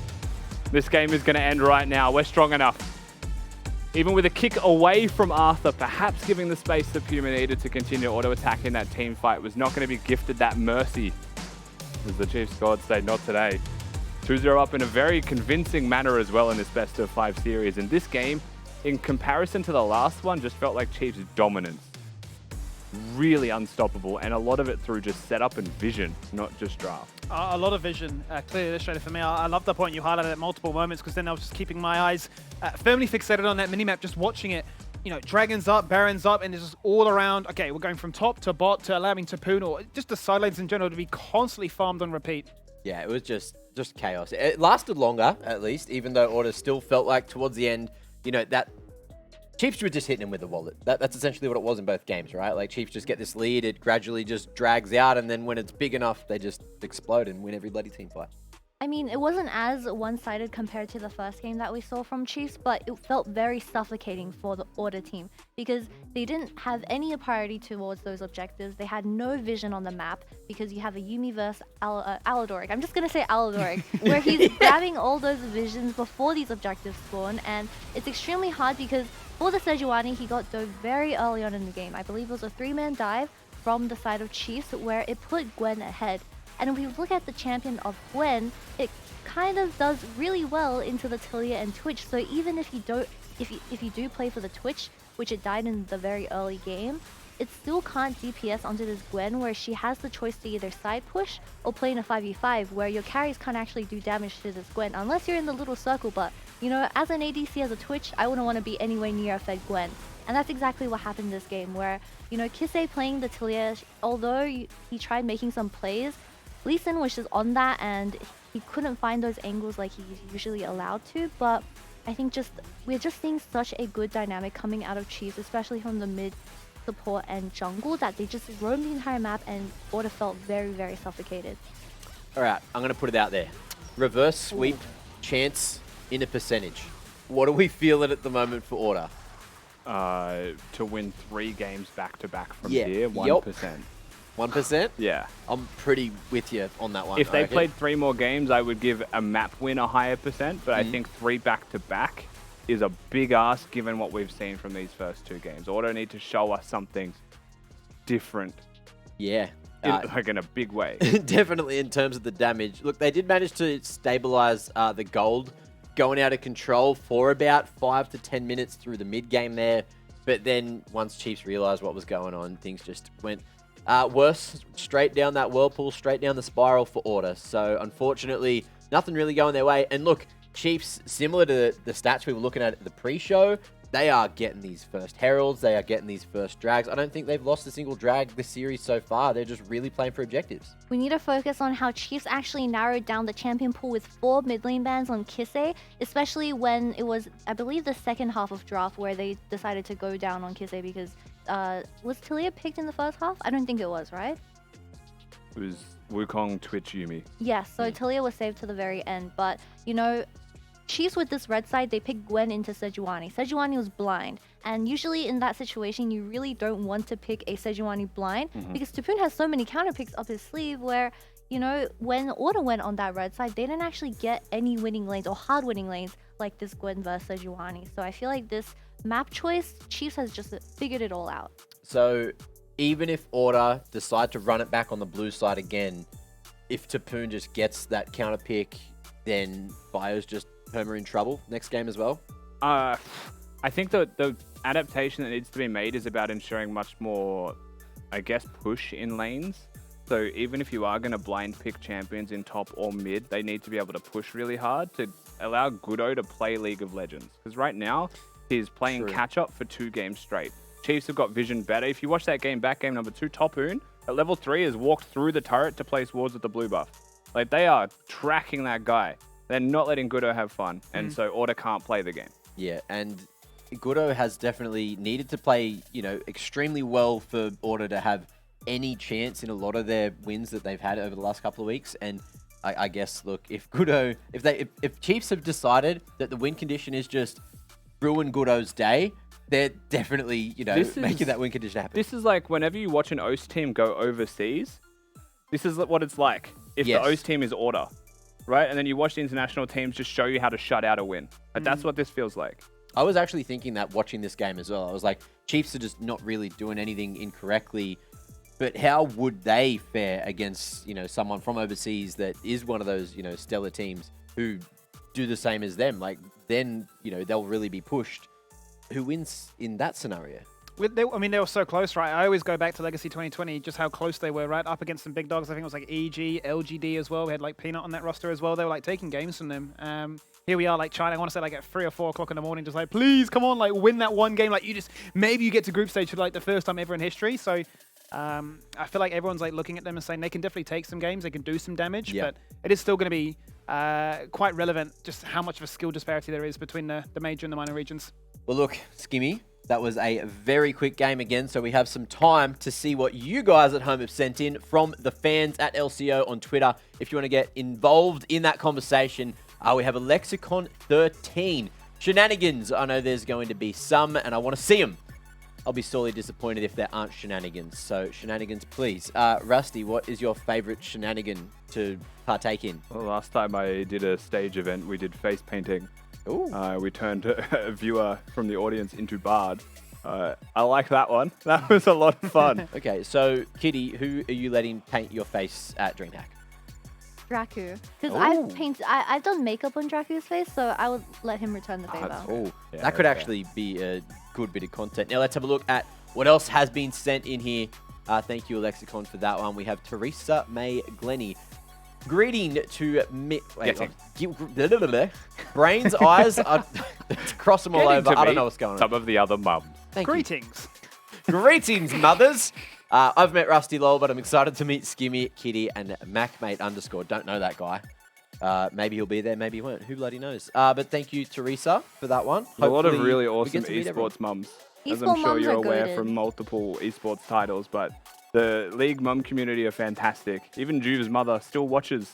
So shout out to Debs. I feel like, you know, the general populace of, you know, people's mums watching actually over that whole COVID period just increased because everyone got forced to be online parents, you know, jump on Twitter, support them playing their esports. If you can use Zoom, you can go on Twitch.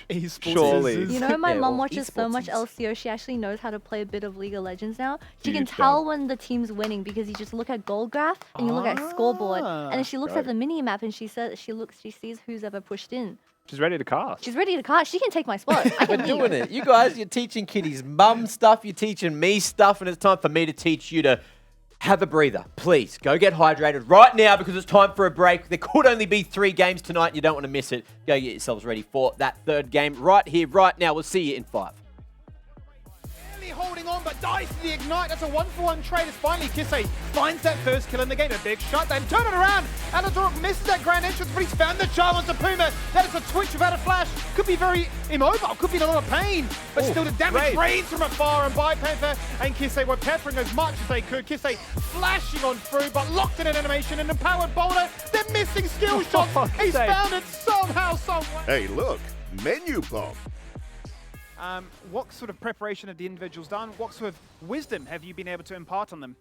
I pretty much just said, look, if you had one shot or one opportunity to seize everything you ever wanted in one moment, would you capture it or just let it slip?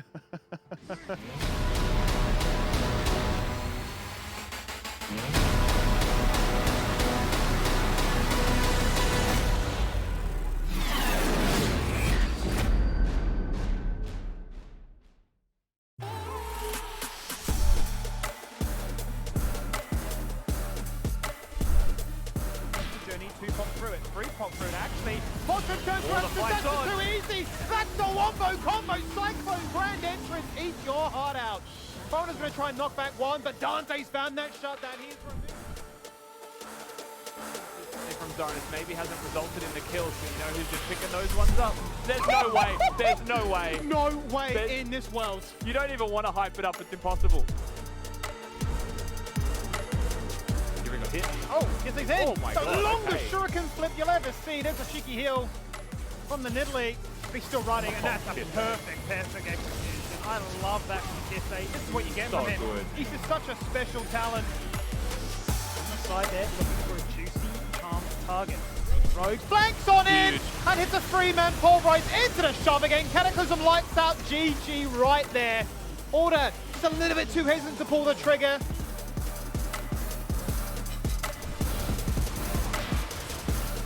Shredded like paper. Trumping across the wall, a zap will miss, but there's a realm warp to really prevent these members from really getting away. A flash across the wall, a double flash to follow, a Hex Tech Soul that zaps you down, and a support Gragas that still lives, Rusty! Oh, no. Human is flashing, hunting, praying, and dreaming. So as well, in they go, there's the pulse, instant wish comes out. They're going to try and sustain as best as they can. Volcan jumps in. He's not going to be there for the smite fight right now. He's going to try and go for Corporal instead. He's hit the smite, he's got the kill! Goodo's dead. He's removed Goodo! In they go, Puma got it. stolen!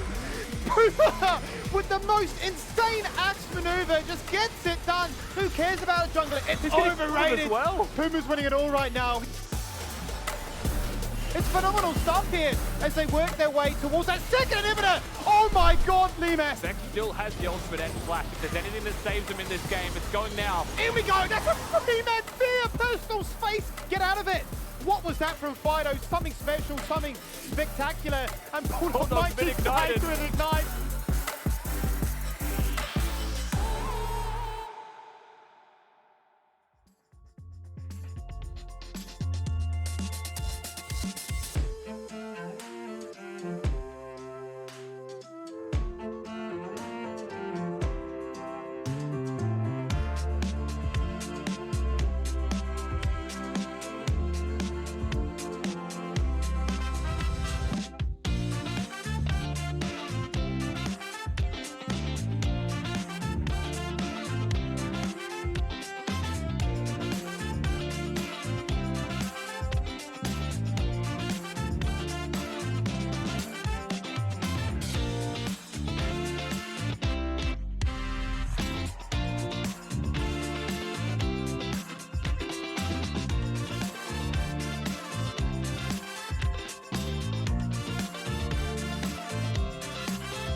position. Nicely, and he evaporated.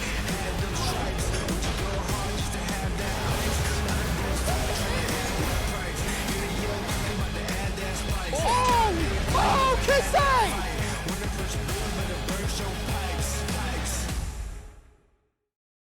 Ladies and gentlemen, welcome back to the LCO delivered by Menulog. We've had 2 games going Chiefs' way so far in this series today. And Order, they're looking to change that history, change how it's written going into Game 3. But I just don't know if they have what it takes to make that happen because Chiefs are out of this world at the moment. They really are, yeah. Just complete shutouts in both games, right? Game 1, 23 minutes, one and done. The next game, I think it was like 33 minutes, right? So you bought yourself an extra 10 minutes, but the outcome hasn't really changed too much as a result. First blood goes the way of the Gwen. Tapoon is fed. Never stops being fed, just continues to win the game on his own. And the Zeri show, right? Red side, blue side, it doesn't really matter. They just continue to get the Zeri. So is it worth now in a Game 3 where you ban that away? Because you've tried to counterpick it with a Twitch Yumi, and that never really came online. Okay, so you're thinking maybe the Diffie could be in the Driffy and go over towards the Biffy, which is the bot lane for everyone watching. Yeah, so we target a few bans down on that ADC. You could ban the Zeri, I think. Like, personally, I think that the Zeri ban is viable. It's something that we have seen even in the past week's best of 5s, and I think maybe making Raze a little bit less comfortable is fair, but at the same time, most people, and I was saying this before the show, I feel like Zeri is very punishable. Yeah. I think it's considered a pretty free lane. The difference is usually made through the support champions that are with each pick. And so far, we haven't seen an engaged champion once from Corporal. So this may be where we see a full readjustment from Order's side. Not so much the Zeri ban, but more of the Leona angle that you brought up at the start of the day, Kitty, for Corporal. I do remember, I think Skarner's a good Zeri counter, right? I mean, it can be, yeah. Didn't work. Until he buys Or a did it? USS. Let's have a quick look back at both drafts we've seen from these teams so far.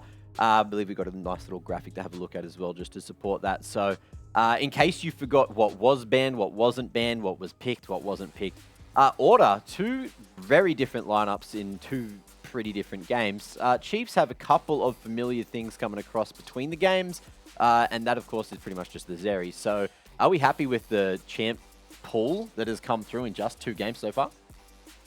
I mean, it's all right. I feel like Chiefs, they have changed their playstyles from going full protect the Zeri comp or maybe even play around the Trundle to a very aggressive jungle skirmish comp in the second game where they have that flexibility. But from what we're seeing in Order's compositions, they've been kind of just 2 words. No lane. Okay, 3 words. Sorry. No lane priority. No lane. Okay, no lane. True. No lane. That is true. Period. No lane. I mean, okay, so if I think, I don't know what side select is yet for Order for Game 3, given that they lost. Yeah, probably, if we have it, we just bring it up. Yeah, let's bring it up. Bring it up, blue side. So that's the expected answer anyway. Yep. What I would like to see change is you don't have to go for the Sejuani after banning Gnar and Cannon. I think you could leave Gnar up, to be honest. Like, you've seen the Gwen can handle you really easily anyway. I think what you should be looking at, though, is perhaps instead of the blue side Talia, you could consider the Azir. Because I think that Azir is really good at bodying in the lane, like just hard pushing in the lane, and then being able to play for your jungler. That's the #1 thing I need to see from Order in this game, which is why I want like a Rakan Leona style champion for them, so that Corporal can work with Gudo. Because right now they cannot keep up with the Chiefs in setup and planning. Well, on that note, maybe Rusty gave you a hint on who to put your Twitch points on for the Dare fan vote. Get them in. Points up there. Button down there. Custom amount. Change it from 2 to 125,000. Because you've all worked up the maximum points. Because you've been stuck your eyes straight on the LCO. You've been AFK and watching the LCO. Thank you. Work those Twitch points up. They're very important. And put them all on this game. Because it could be your last opportunity. What if your laptop died tomorrow? Don't curse me. You'd have you'd have regrets. I've already very had that. big regrets. We would have that. Skimmy's laptop died. Your phone doesn't work anymore. You know, we're all just in technology la la land. Not now. We're hard stuck robots. Hard stuck robots. I mean, essentially, trying to work a that one phone out. is just a part of your body now. Let's be quite honest. Like, it's permanently stuck in your hands. It's not in your hands, it's in your pocket. It's basically a part of you. Yeah, if you break your phone, it's like you've broken your hand. I can't talk to my friends. I can't scroll the Twitter. I can't. How am I supposed to communicate with my whole community of friends or use Discord or anything that I would need a phone to do things with. Either way, you guys know what time it is? I do. Yeah, good. It is time for me to eat some 5-gum, and then maybe, just maybe, you can have a 5-gum, and you can have a 5-gum, and Kitty, you can have a 5-gum too. And it's also Champ Select time. See you later.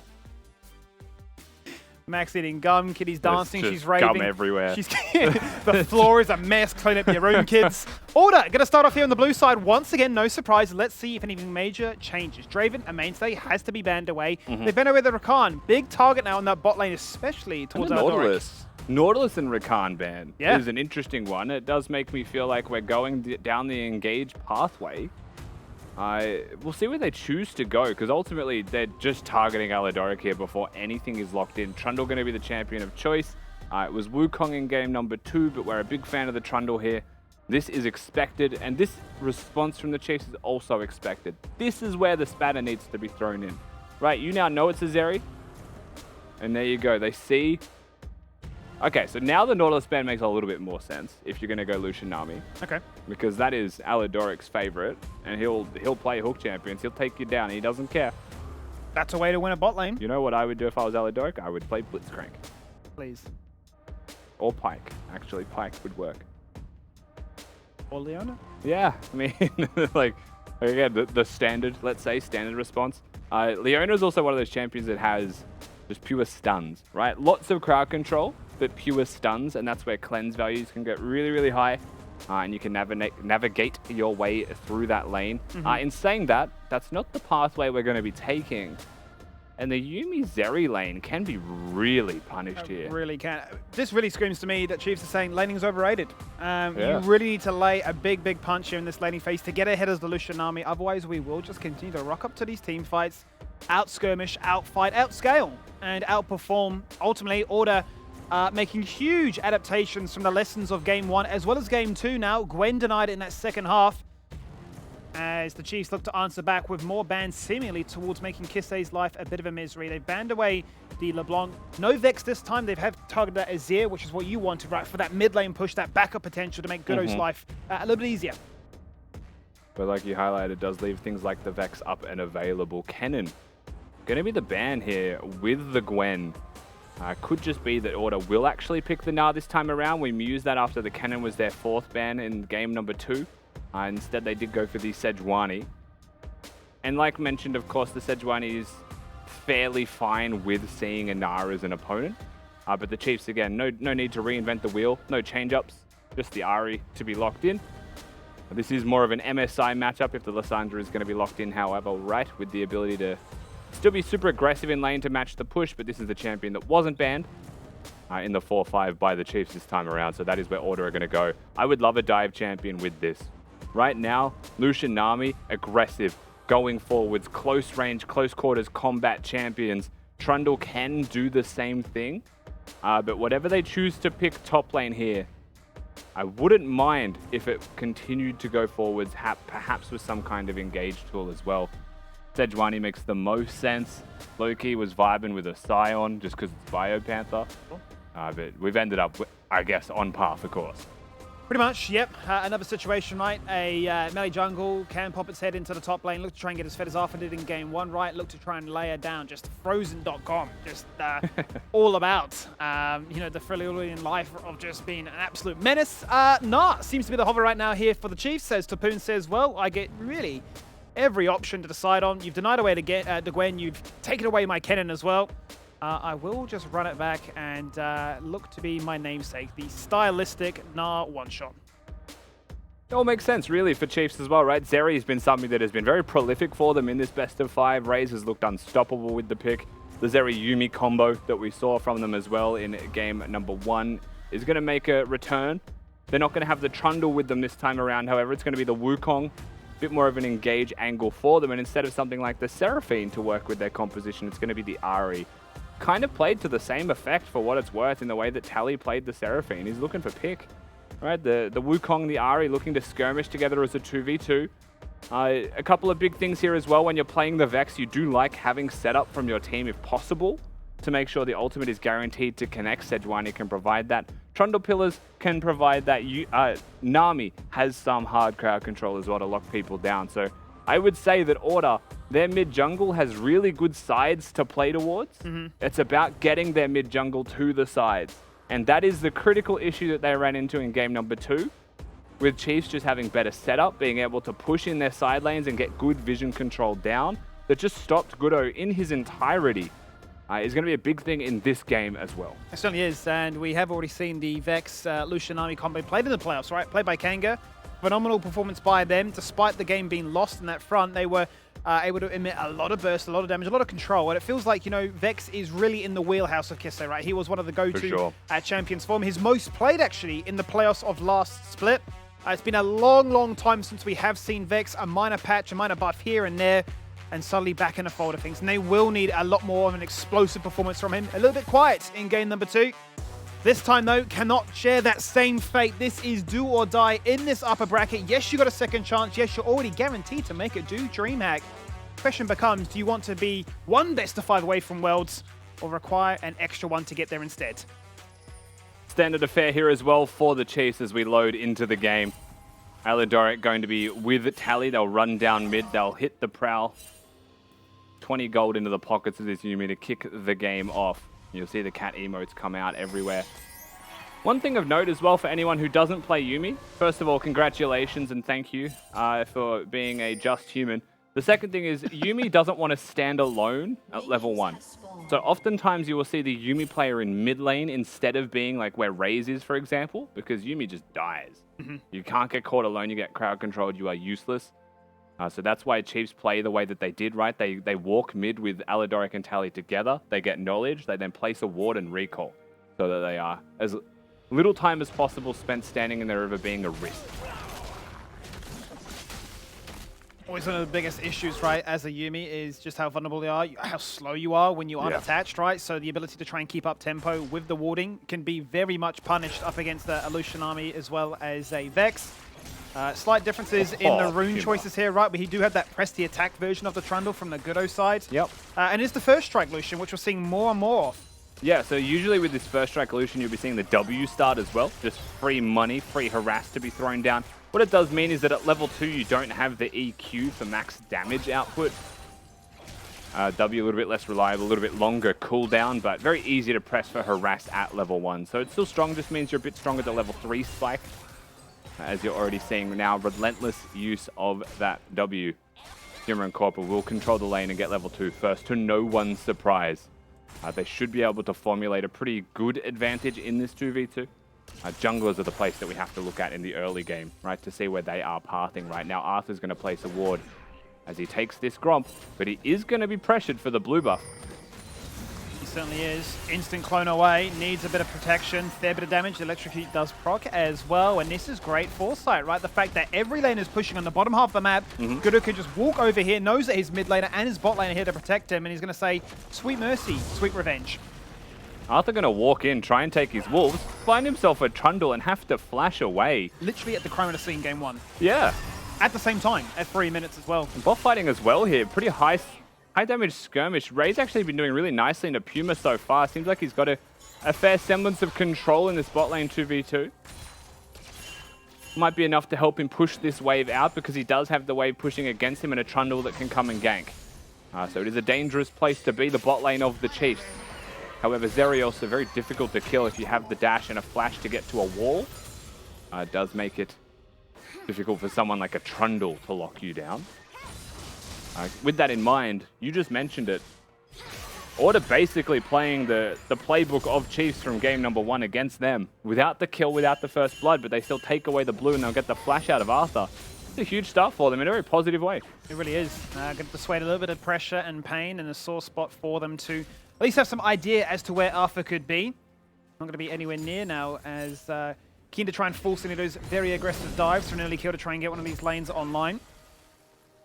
We're seeing Kisse just absolutely shove in Tally underneath that turret, expending all of his mana. Even Alidoric, though, holding their own for the meantime.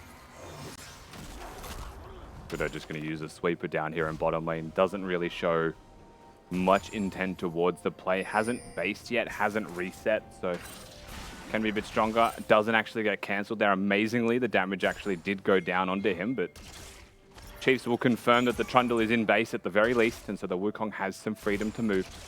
Takes the Scuttle Crabs, and will be able to just disengage back towards his Raptors. Still farming up business as usual. Just down a little bit of experience and to summon a spell very early on into this one. And Trundle can take those single camps pretty quickly, right? So being able to reset back towards the Grub. That thing is all but dead already.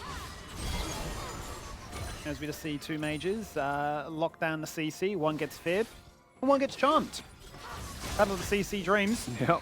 Is it a dream? Is it a nightmare? The skill shot crowd control matchup in mid lane. Definitely a skilly as far as matchups are concerned. And one thing for this whole game as well, now that we are getting a fairly quiet early game, is both teams feel fairly close range. Now, I think the difference is that Chiefs can kind of skirt in and out of team fights. Yuumi able to jump around onto anybody. Wukong, multiple forms of disengage or engage as required. Ahri can be in and out as well. I don't think that Order have the luxury of being able to disengage. I think they go forwards. You find the Vex ult. You find the Lucian dash forwards. You put down as much DPS as possible, and you're banking on getting killed. And if you do, you get resets. You probably win the whole team fight. Absolutely.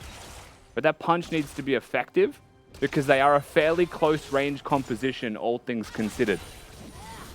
But that's why I find it exquisite, right? Is the hover for Kisei as to would it be the Lissandra or would it be the Vex? I feel like they were both looking to try and achieve the same role of just control in a very close quarter combat situation, right? The fact that you could just freeze them in place, or you can fear them in this case, right? You can find those Shadow Surge resets to dash on forward and try and really control the team fight, much like the Ahri is going to be hunting for as well.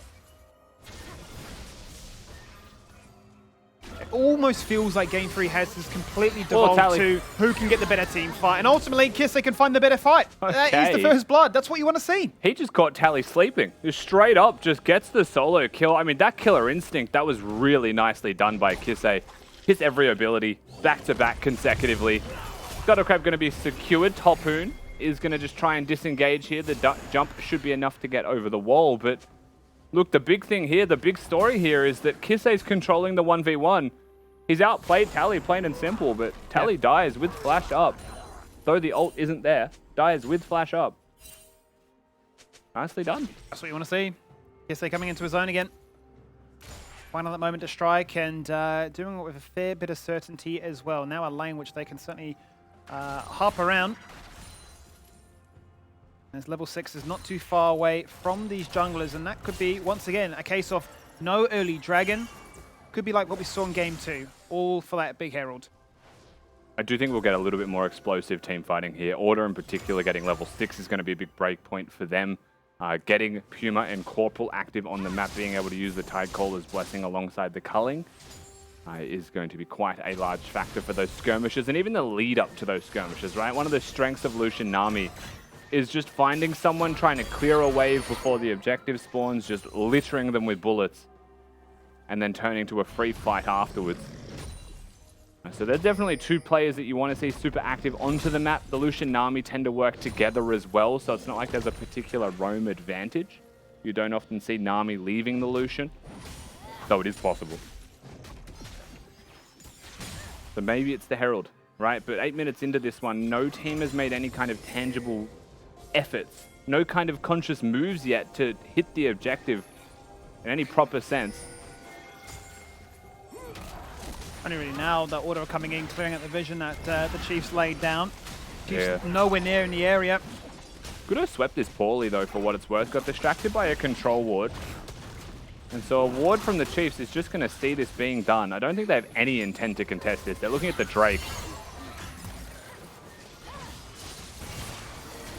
Going to be a trade. Aqua Prison, thank you very much there, Corporal. Just helping leash it for the side of the Chiefs, as it may just be that full 1-for-1 trade. Kisei once again looking for the ult. He's found the Shadow Surge. He now has Aladoric there to support him with the Honey Fruit to top him back up. He's just going to ult his way back towards mid. As far as the health trade is concerned, Kisei does lose out on this one from the Yuumi and the Honey Fruit being there. Now even more so. And has also got Arthur and Aladoric in the pocket. Oof. But Kisei doesn't miss right now with this Vex. He's got his eye in on the skill shot accuracy. Oh, they go. We're in. That's a flash Cyclone, and that's Kisei. You're just having too much fun. You are really abusing our mid laner here, and we're going to have to shut that down nice and early. Raze Knows it is in a 1v2 situation, is trying to last hit at the very last second every single time. No pushing, no risk, no mistakes is the goal of this Zeri. Knows that they could be in the bush, a bubble comes out, and very nicely done. Just like a moment of Jaws, right? Like, dun dun dun dun dun dun. He's waiting for that bubble to come out for that full one shot. One of those weird moments though where you know the shark's there, so you just don't hop in the water. He had his life jacket on. Safety first. That wouldn't help you if you're in the water. Are we still in the boat, mate? My man's is still chomped. I can never fall out of the boat if I've got my life jacket on. That shark can't touch me. Oh, yeah, fair enough. That is the marine rules, the life at sea. As, yeah, two blue buffs. They've just been stolen away, right? This part of the jungle has certainly been camped by the side of Order. Again, very difficult for Tally to really find that ability to spam. There was a bit of an internal dispute there. I don't know if you were watching the minimap between Raze and Alidoric. Raze jumps across the wall to get to lane. Alidoric question mark pings him, and then Raze comes back to collect his cat. It's limping after him. Then why did you leave me? Hopefully that domestic gets sorted as soon as possible. Now back in lane together. And again, no real efforts to fight one another so far, and I can't help but feel like that does favor the Chiefs just a little bit. The Lucian Nami not getting involved in the map right now. Just continuing to play bottom lane. The Na happily farming, the Zeri happily farming. They're even if not slightly ahead of their respective opponents in both of those lanes. Yeah. And Order haven't used this pressure to get anything really other than blue buffs. And they're behind by a minute amount, but they're behind in gold with a very strong early game comp. And it's the big thing you wanted, right? Is you wanted bot lane to win. That's why you wanted something like a Misfortune and an Ashe. Arthur has been absolutely red on that play. Tries to go for the clone dash away, but a player is right there. Subjugate comes out. Cyclone is there. Sidestep the Shadow Surge, but it's still connected anyway. He's been exhausted, and he has just absolutely obliterated the Wukong. Really nicely done by Order. First of all, the pillar locks him down, cancels the W out, doesn't allow him to dash, and then the ultimate connecting from Kisei. He waits for the exhaust to be cycled through for the cooldown to expire, and then follows through with the ultimate. Flash forwards there in mid lane, nothing to be done from it. A 2-in-1 mid lane here from Kisei is a huge factor coming into those mid-game skirmishes. This Vex can 1v9. Certainly are rallying around it at this point, and a big reason why he has copped so many of these bans, right? The Akali as well as the Sylas have been permaban denied away from him.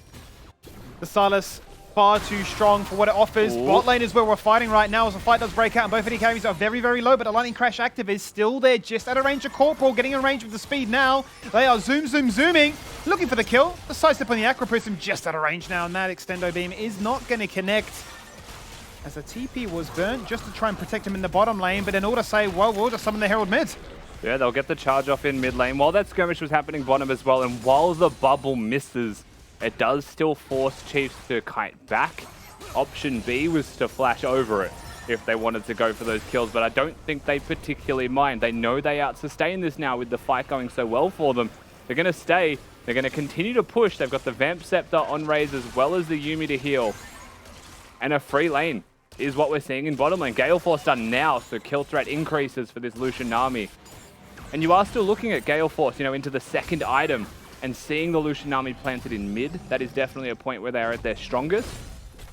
But it just means they didn't get anything done in bottom lane. In fact, they lost bottom lane when you really consider the scoreboard. 2 plates, 10 CS. Thank you very much, I'm sure Raze and Alidoric are saying. Everything you can ask for in a lane that certainly can be punished, but hasn't worked out in their favor just yet. As you mentioned, the Gale Force is a big component of what makes them so strong. Going into that first big fight, obviously the Imperial mandate to combo with it, and suddenly the Lucian just looks obscenely broken. Mind you, the Chiefs got the first Drake of the game, so they have no need to contest this second one, right? They're not looking towards just hard forcing a Drake win condition. They're scaling. So this is one of those games where you've afforded yourself a fair chunk of time here, you know, a full 5-6 minutes worth of Drake spawn timers to continue to farm. Feeling pretty good about the state of this game, but with that in mind, Order will get the objective. They got the Herald prior, so they are securing most of the objectives on the map. Yet to break any real structures so far, though. The Herald charge got some good damage in mid. a fragile gold lead at this stage, but a gold lead nonetheless. I think part of that has been Kisei's brilliance here today in this third game. Let's see if they can net themselves anything as a result. Be it with those item spikes, be it the fact that they do have mythics completed over the majority of their counterparts. What does that result in? Because they can just go fully from bot river to top river, Drake into Herald. Without a doubt, blue buff also to be able to be given to Kisei. Something he'll be very happy with. A lot easier to control the mid wave now. Permanently press Q, permanently clear waves. But Arthur hovering. Perhaps he looks for a play. No cleanse there for Kisei. Charm wide. Charm does miss. Arthur was keen. He had the assurance just to blindly jump in.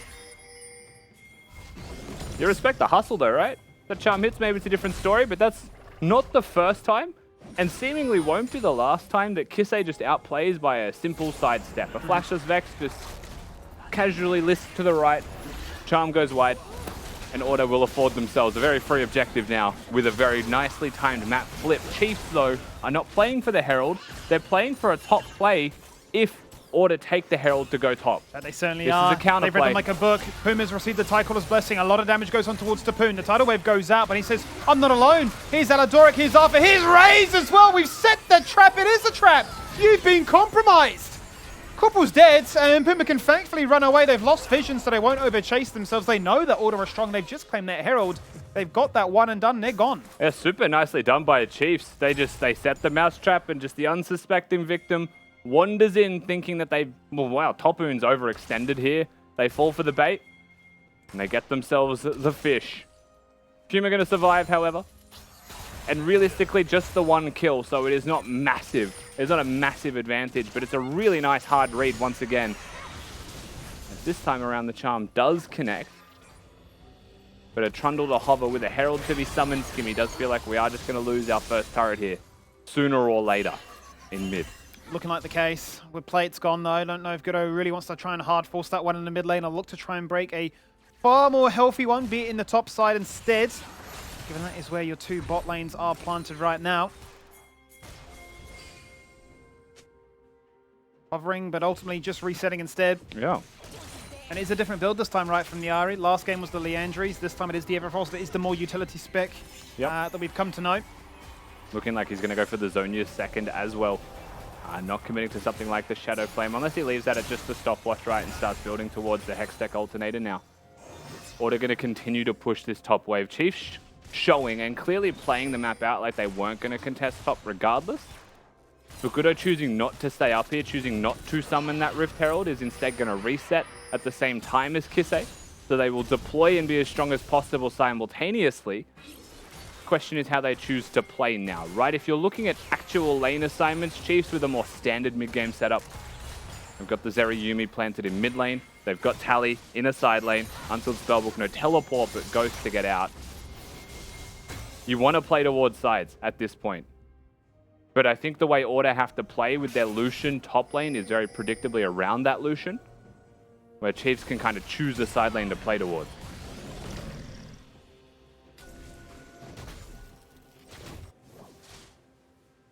Side lanes, now the focus. Tally once again has a crack at it with these charms. It really is a battle of the skill shots. Who can land that first bit of CC to try and win out on that 1v1 front? And what happens when a jungler gets involved? I mean, Godot's Herald isn't up for much longer. Tally no mana. In regards to his mana pool, 280 left, right? It's maybe not even enough for a full combo. Maybe one full combo and he'd be out. Doesn't want to have to deal with that. Has got the teleport back. But it does mean that top priority is there for Order. Godot going to walk in. Tried. He did try. He had the smite there. Arthur's a little bit too quick with it. He'd love to break this turret for free, right? Drake up in 20 seconds, then you can summon it in the mid lane afterwards instead. Yeah. Also, winning top two. I feel like while you could have walked top and summoned this, it depends how you want to play this out, right? Is the Drake a win condition for either team? At this stage, no, because there's only one Drake apiece. With that in mind, it's an important Drake anyway, so you still want to play towards the Infernal Soul. The sooner you take these, the better. And so Order, they are going to play towards their Sejuani and have the Vex teleport in if a fight were to happen. This probably means that you clear the Drake, you summon the Herald bottom, and that Kisei has to play incredibly weak-sided right now for the next minute. Don't get dove if possible for not just this wave, but the next wave. while Order tries to play the map. That's the way that we're currently seeing this game pan out. Would seem to be the most likely outcome. Good flat misses the wall. He's had a crack, hasn't he? Terrain's outplayed him today. He's going to have to take the long way around. And he's just left the Herald to summon bottom anyway.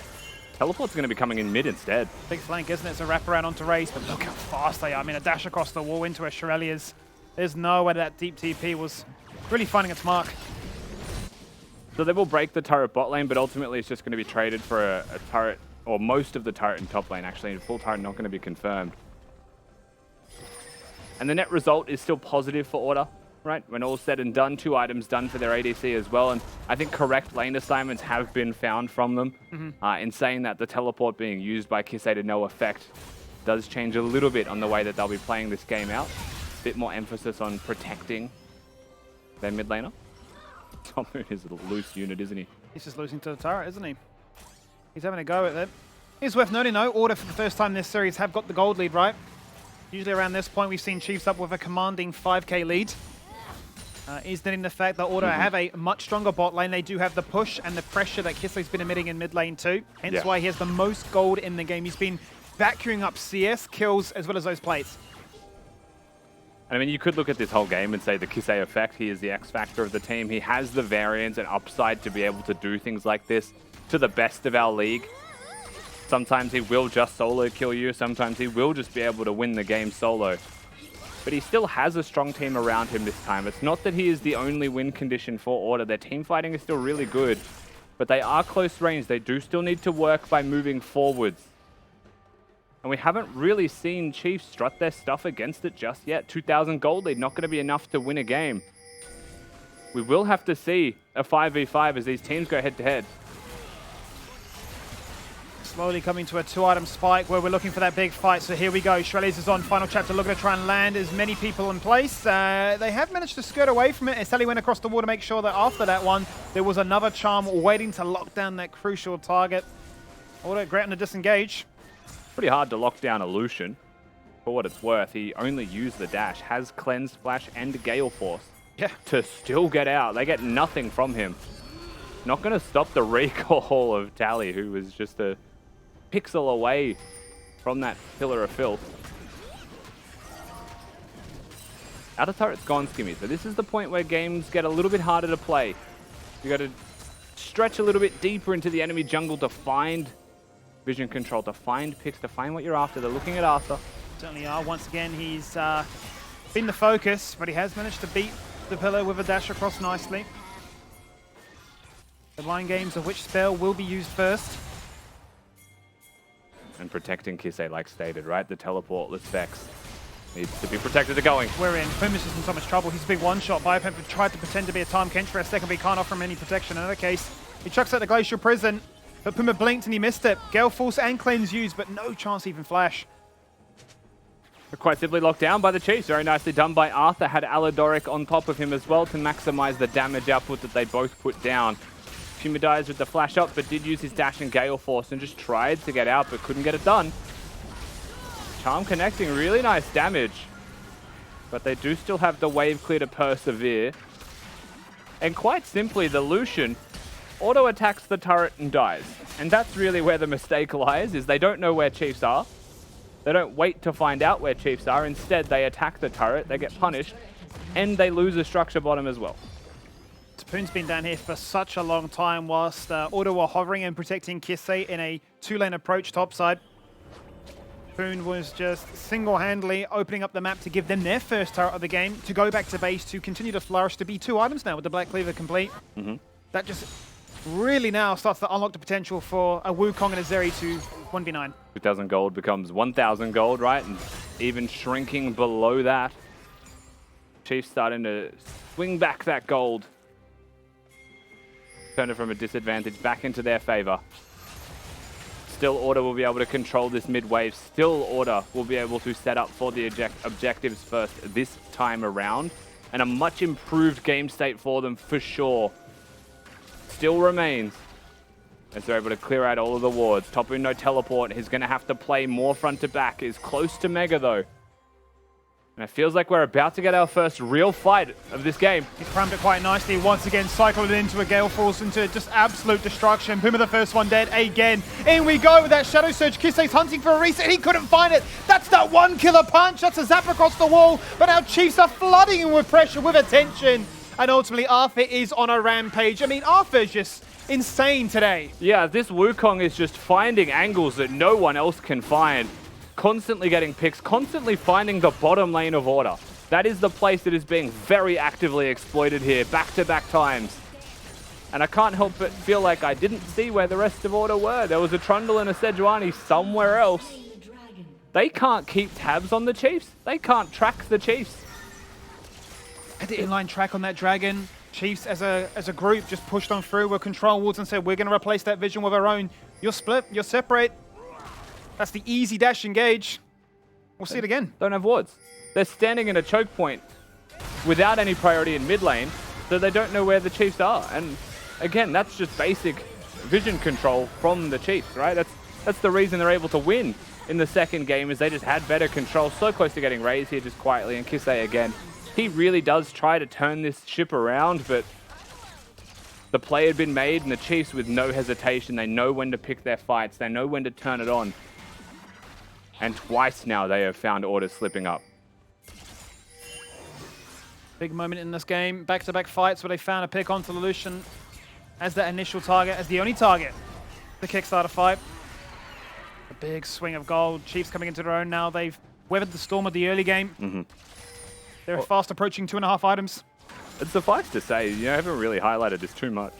We've called Arthur very good. We've complimented his ability to jungle a lot, but it feels like we really do have the LCK Terra Arthur this time, where first split just felt like regular Arthur, He's really now really powered up. A lot of Split 1 was initially in the start, a lot of just hard farming into the odd look here and there, but especially come to the end of that one, into this one especially, it's just, as you say, just pure terror. He's really found himself, and I think progressed nicely as the splits have gone on. It could be that their head coach was a professional jungler for that would help. How many years now, with like 5 titles under his belt? Most successful on Oath. Certainly helps that their coach would be an expert in one specific role that we're complimenting, but Arthur recognizing the game himself and his game sense individually is exceptional. I think that's the big takeaway for me. You have to know where your lines are, like when mistakes are being made by your opponents, and you can't hesitate if you want to find those picks. He never hesitates. He always finds those picks. And Elodoric is also one of the few people that will always be a yes man, always going forwards, always looking for more. So the duo of those two, I think, has really leveled up the Chiefs to be something special. I think that's very obviously reflected through their scoreline.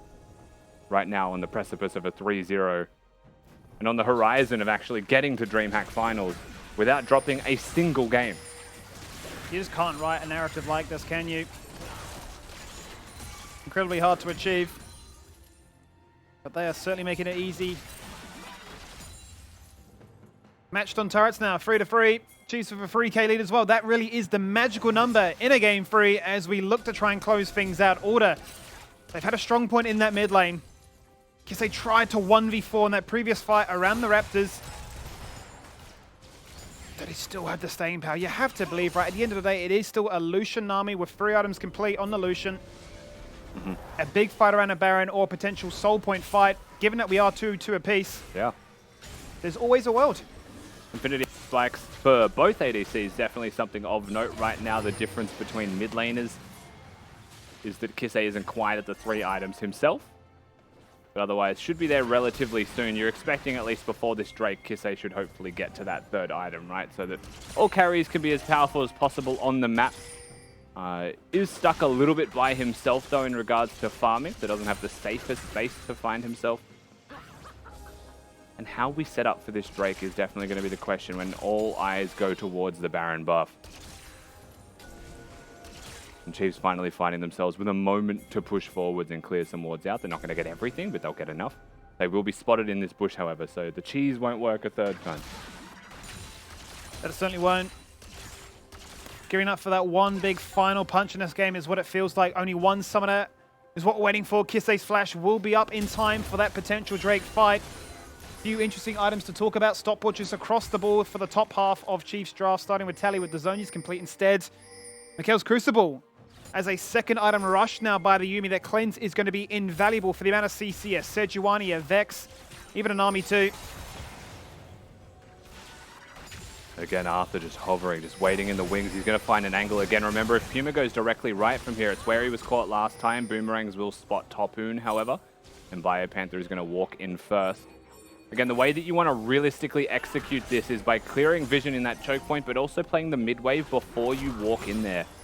But you're just giving Arthur an angle. Look at Raze though, he's just used all his mana, picked up the blue buff, straight into Honey Fruit. From no mana to back to 50%. Double buff, he's got the tools. Okay, things are going better though. Fear is on. Fear is certainly on. Topoon's wiped from the board. He had Mega ready to go. They cleared the way. Beautiful CC chain. They set up, right? They came through the river in the correct manner. They didn't just walk in and force it. This time around, they get the pick as well as a result. And the 5-man strong squad of Order will secure themselves a very free Drake, give themselves the soul point, but the difference is set up between Drake's 3 and 4 as to why this goes so nicely for them. Now Chief's on the back foot. Is that going to deter him? Still looking to try and make a play. I don't think so. Rusty instantly Rage jumps across the wall, locked in place with a lot of CC so Two far. teleports. The Pillar of Filth goes on through, double TP from Order, looking to try and push them back again. They're saying it's a 4v5. Why are you coming at us? The target is Raze. There is the Glacial Prison. There is the sidestep on the Shadow Surge. You can't catch him. He's just a little bit too quick. The Mikhail's from Aladoric as well. It's not a cleanse from Raze. That was the support that did that. Captain jacks him to safety. Perfect timing from him, and it means that the play's just going to dissipate. Nothing's going to come from it. Order. They knew they had a 4v5 for a limited time. They teleport in as a response to the Chiefs making a play. But that window is shut out on them. And now Chiefs, they get the first move at the Baron. They certainly do. Ultra Shock Laser across the wall. Order had to put up a contest for this one. Topoon is here now, but he needs to put up that Mega Bar as much as he can. Waves are crashing. We're in. Cyclone goes out, knocks up the entirety of Order. He's going to go golden. Exhaust onto Corporal. That's not who you want, but the laser on the Puma. He's gone. He's far too short range. And that means that these tanks, these frontline individuals, are in a world of trouble. They can't do much about it. The fear goes out into Raze. Flashing away again. Aladoric comes out to try and get the passive, get a bit of shielding, and to retain that ability to keep them topped up and healthy. They're going to disengage away. I don't know how no one died. His Ultra Shock lasers are doing so much damage from Zeri. Puma finds himself removed from every single fight, almost at the forefront. The second these skirmishes break out, Lucian's 1 health, and then it's so hard to play them out if you are Order.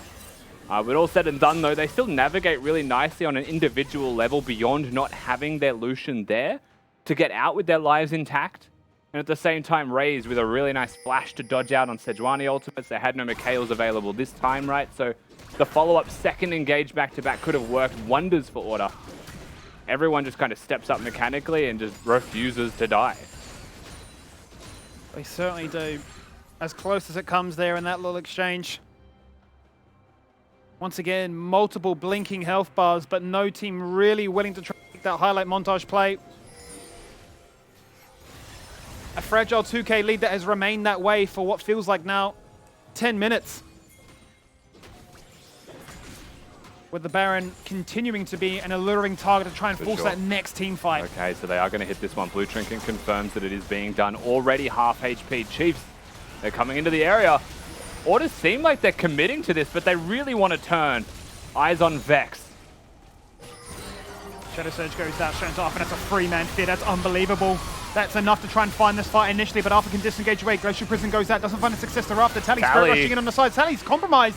Tally's in a lot of trouble, but thankfully for him, he's got the movement speed just to run away, and there is the Ultra Shock Laser. Once again, just to force a disengage. Topoon was nowhere near. I can see the idea Order are looking for. But once again, neither side can find that kill. It's a good way to bring Chiefs to the area, right, if your goal is to fight, but now they have to deal with Topoon as a Mega Gnar. And the Chiefs now get the ability to put their best foot forwards, and it is Order who are in turn stuck responding. So much farm coming across here as well from every carry. The engage from Kisei, you can only compliment that he found what he needed, the ultimate connected. He didn't have someone setting him up, he simply found it. But they just couldn't quite get the kills. And again, I feel like for Order, the one thing they have to really respect is fighting Chiefs in a choke point. I just don't think you can afford to do that. And you saw that already with the laser from the Zeri, right? Dissuading them in its entirety. It's caught them off guard far too many times. Another fight, another disengage, another chance to reset and utilize all that gold as Raze is well and truly ahead of the curve of a 10 CS per minute game. He's also picked himself up the Scimitar, right? He wants that CC cleanse himself. They can layer that quite nicely now. With the Crucible, a recently buffed item that's going to find value and a fair bit of merit in this game here. It means that the Mikhails can go on someone else as well, right? So really nicely done to be able to play games. Tally currently has the cleanse. It is Topun or Arthur that will be supported. Or himself. You can, of course, buffer that one. Self-buffer if you know the crowd control is about to come through. But you can't crowd control damage, and that is something that Puma and Corporal have in spades, working towards their last Whisper item. That teleport coming straight into the front door. That's a rock up, that's a how you do. That's a Biopipe for saying, uh-oh, I don't want to be here anymore. He's being knocked up into a charm, into a 50% HP bar, onto Arthur being forced to actually receive that Mikhail's Crucible. Redemption goes down on the side of Order. As that mid lane play was very dicey. And Shadow Surge actually can't be followed through. It connects to the Wukong clone. So Vex Ultimate now going to be on cooldown. Sejuani Ultimate on cooldown. Puma retains the culling. And Gudo still has that subjugate. He can still remove Arthur or Topun from team fights. And that is the reality here of Order's composition, right? If they won that skirmish, if that teleport was somehow successful from Order, there's a chance they were able to get an Infernal Soul. But they're putting more of their efforts, more of their eggs into the Baron basket as they're going to be playing around this primary objective. And they were willing to sacrifice, it feels like, the Drake for the chance of the team fight, but more so for wards around Baron. It just looked like that exchange when they disengaged away. Chiefs disengaged the bot half of the map to pick up the Drake. Here, no? If they know that Order are base, they don't. They're actually more afraid that Order were doing the Baron. Okay, it feels like both teams are just going to be resetting here. This game could not be closer. Remember, Chiefs, one game away from just winning 3-0 and progressing to the finals. Order, if they want to reverse sweep, they have no choice but to start winning right now. And the next team fight feels like it's going to be everything in this game. You win this next team fight, you have a real chance to win the whole game. Taking an age, but once again, we're back to everybody having their summoners up and available. That will be the big difference maker here. Crucible shouldn't be too far away as we continue to wrestle for vision. Order going to run straight towards that Baron, start things up very nicely. Tapuna split pushing. Arthur's here. He's got the TP. Instant disengage, that's what they wanted. That's exactly what they wanted. They don't have teleports in either of their solo laners. Order, they make the play, they make the call, and it's a very smart call. We hit Baron, we force teleport. That's all we actually want. If Chiefs make a mistake, then yes, we could look for a team fight. We could look for a turn to Sejuani Ultimate to be followed up very nicely by the rest of the team. But now that they got that teleport, we're on an even playing field. Nobody has the ability to side lane safely or easily. And every time you show in a side lane, it could come at a cost. It's completely descended into a bit of an ARAM. Kisse's being called out right here by Arthur. It's only a one-man final chapter from the Yumi. Kisse goes golden for a second. A tidal wave splits apart the team. Fight Tapun on the side. Ready to hit Mega. He's got the flash. He's going to sham as many people into the wall as he can. It doesn't matter. Kisse is dead from his zone. He's into a flash, into a GG screen. Chiefs have finally found the pick that they needed and removed a big one at that. But they get the Guardian Angel off their jungler of the Chiefs. That's really all Kisse found, but he goes down. Everything gone. Tally going to lose out on the Ahri ultimate. Their follow-through here is going to be pretty weak from the Chiefs, but quite simply, the Zeri damage can be enough, but they're going to hit the Baron first and foremost here, Skimmy. Or they're going to have to face-check their way through. Culling still available. Glacial Prison will be up in a second. Baron might be gone before then. It's been stolen! I don't believe it by Gudo. A flash into the pit when they needed magic. Tapoon slams them into the wall, goes golden for a second. Raze is just dead! Puma's found that kill across the wall. Order in a 4v5 and not only stolen the Baron, but are going to try and steal away this fight as well. I don't believe what I'm seeing as Tally tries to clutch up a treat, but Puma's dreams have come crashing on down. Only one target remains. It is a lonely Sejuani. They can't be slow, but it can run, it can hide, it can prance, it can ultimately be charmed for death. And try as you might, Biopanther, the last standing Baron buff does fall. It is still going to be a successful fight for the Chiefs, but when all is said and done, it is only a 2,000 gold lead. Gudo gets straight into the pit, flashes, does not care for anything that you're going to throw at him. Smites a Topun, huge ult, and Raze goes for the hero play, but quite simply puts himself into the face of Illusion Nami and dies, and then the Chiefs, they go forwards. And unfortunately for Puma, that Nah W just wallops him and stuns him, or that could be perhaps a different story that we're telling. But the Chiefs too clean with the execute. Baron taken, but still that gold lead has not shifted whatsoever. Every Baron buff, as you mentioned, has been removed from that phenomenal steal away by Goodo. Chipping away, just chipping away. And the crazy thing for me, I feel like I've said this after every skirmish. Puma still has culling. I think it's the first time I've seen him actually use it. Trying to lock them down in the pit was contributing more towards the steal than it seems like it was the fight. And that's such a big factor, right? You have Corporal that can empower you. You want to try and deal some really sizable damage with that. But now we go to the Drake. This is the Drake. The 7th one. 3 apiece. And we really have, Rusty, scaled into this series. Game 1, 20 minutes. Game 2, 30 minutes. This one is at 40 minutes. It has been as close as it comes. Goodo's so low. Goodo's already chunked out. Has got heals from Anami. Also can get health back just watching minions die next to him due to the Trundle passive. Biopanther split from the rest of his team. Chiefs, you've seen them be the ones to enact the engage every single time. They're the ones taking the first step forwards. Slowly but surely, Goodo's going to get health back like you're seeing. Ooh. Corporal loses most of his, to be fair. Now it is Inami that must heal himself. Redemption there. We've got full builds. These lasers are winning the game by themselves. Order are trying to set up the phase check. You have to heal yourself as Corporal and Redemption here before the Drake's low. Tally across the wall, can try and jump it in with the Spirit Rush. In goes Kissy with a massive Shadow Surge. The culling is there, the tidal wave is good. Sapoon's out of the fight right now. Order get the Drake. Not good enough, but the Infernal Soul has, as you say, been picked up by Order. It's just a disengage away. That's all it takes. You've removed Kissy, we don't want anything else. I mean, so many low health bars here from the Chiefs. That could have been really bad for them if they were to die. But they're able to get the disengage. They're looking towards this inner turret in mid lane. They'll take what they can for it, but they do lose out on the Infernal Soul. Order will be cheering, but the teleports to come through. No mid laner, it's a 4v5. They're holding that wave. Kissy still down for another 35 seconds. It's a lot of time to try and hold this one in a 4v5 situation. Puma still needs that flash up and available to try and make that play. There's no ults. There's just no ults from the Chiefs. They'll be very happy with the inhibitor take, but at the end of the day, they weren't able to push further. They'll extend the lead to 4K. They'll give the blue buff to Alidoric because quite simply he needs it. We'll watch this fight one more time. Corporal already so low. Kisei's been chunked out by the lasers as well. The tidal wave comes through. They keep Arthur out of the pit. But Kisei going in was always going to die there because no one else on Order was going forwards. And it's Biopanther that secures the Infernal Soul just with a hope and a dream and a swing of a flail. Kisei really was the goalkeeper, wasn't he? Keeping them all at bay, defending up a storm. Put them to sleep, locked down the burst. You saw what he could do alongside the Lucian to zap down a lot of those low members of the Chiefs, which that was the trade-off front. Infernal Soul for the mid lane inhibitor. A goalkeeper, but with his face. What's it? No choice. And now Order actually going to post up towards the bot side of mid. They've swept away Vision here, so they've been seen.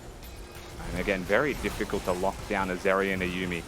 So it is just about having that mid priority. And again, the super minions that push down mid aren't going to do too much when it is just a single lane, and Lucian can clear them really quickly.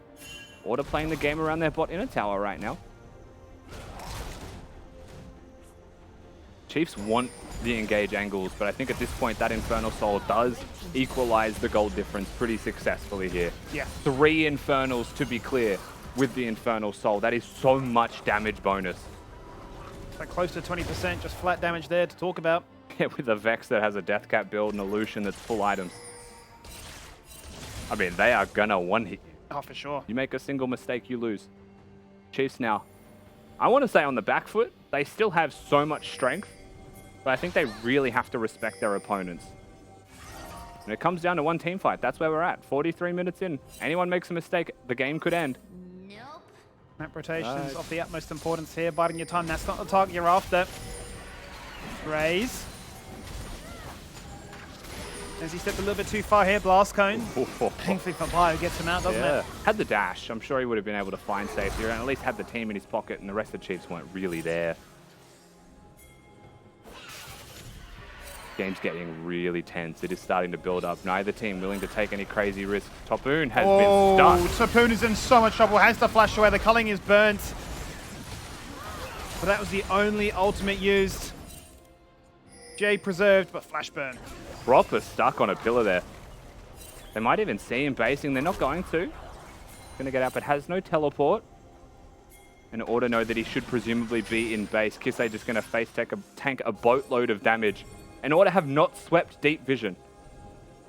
At this stage, because there are no teleports, I don't think it matters too much other than knowledge. Good wards here, though. But yeah, both teams this game, I think there's been much improved ward placement. A lot of it has been deep wards that haven't been cleared for both squads.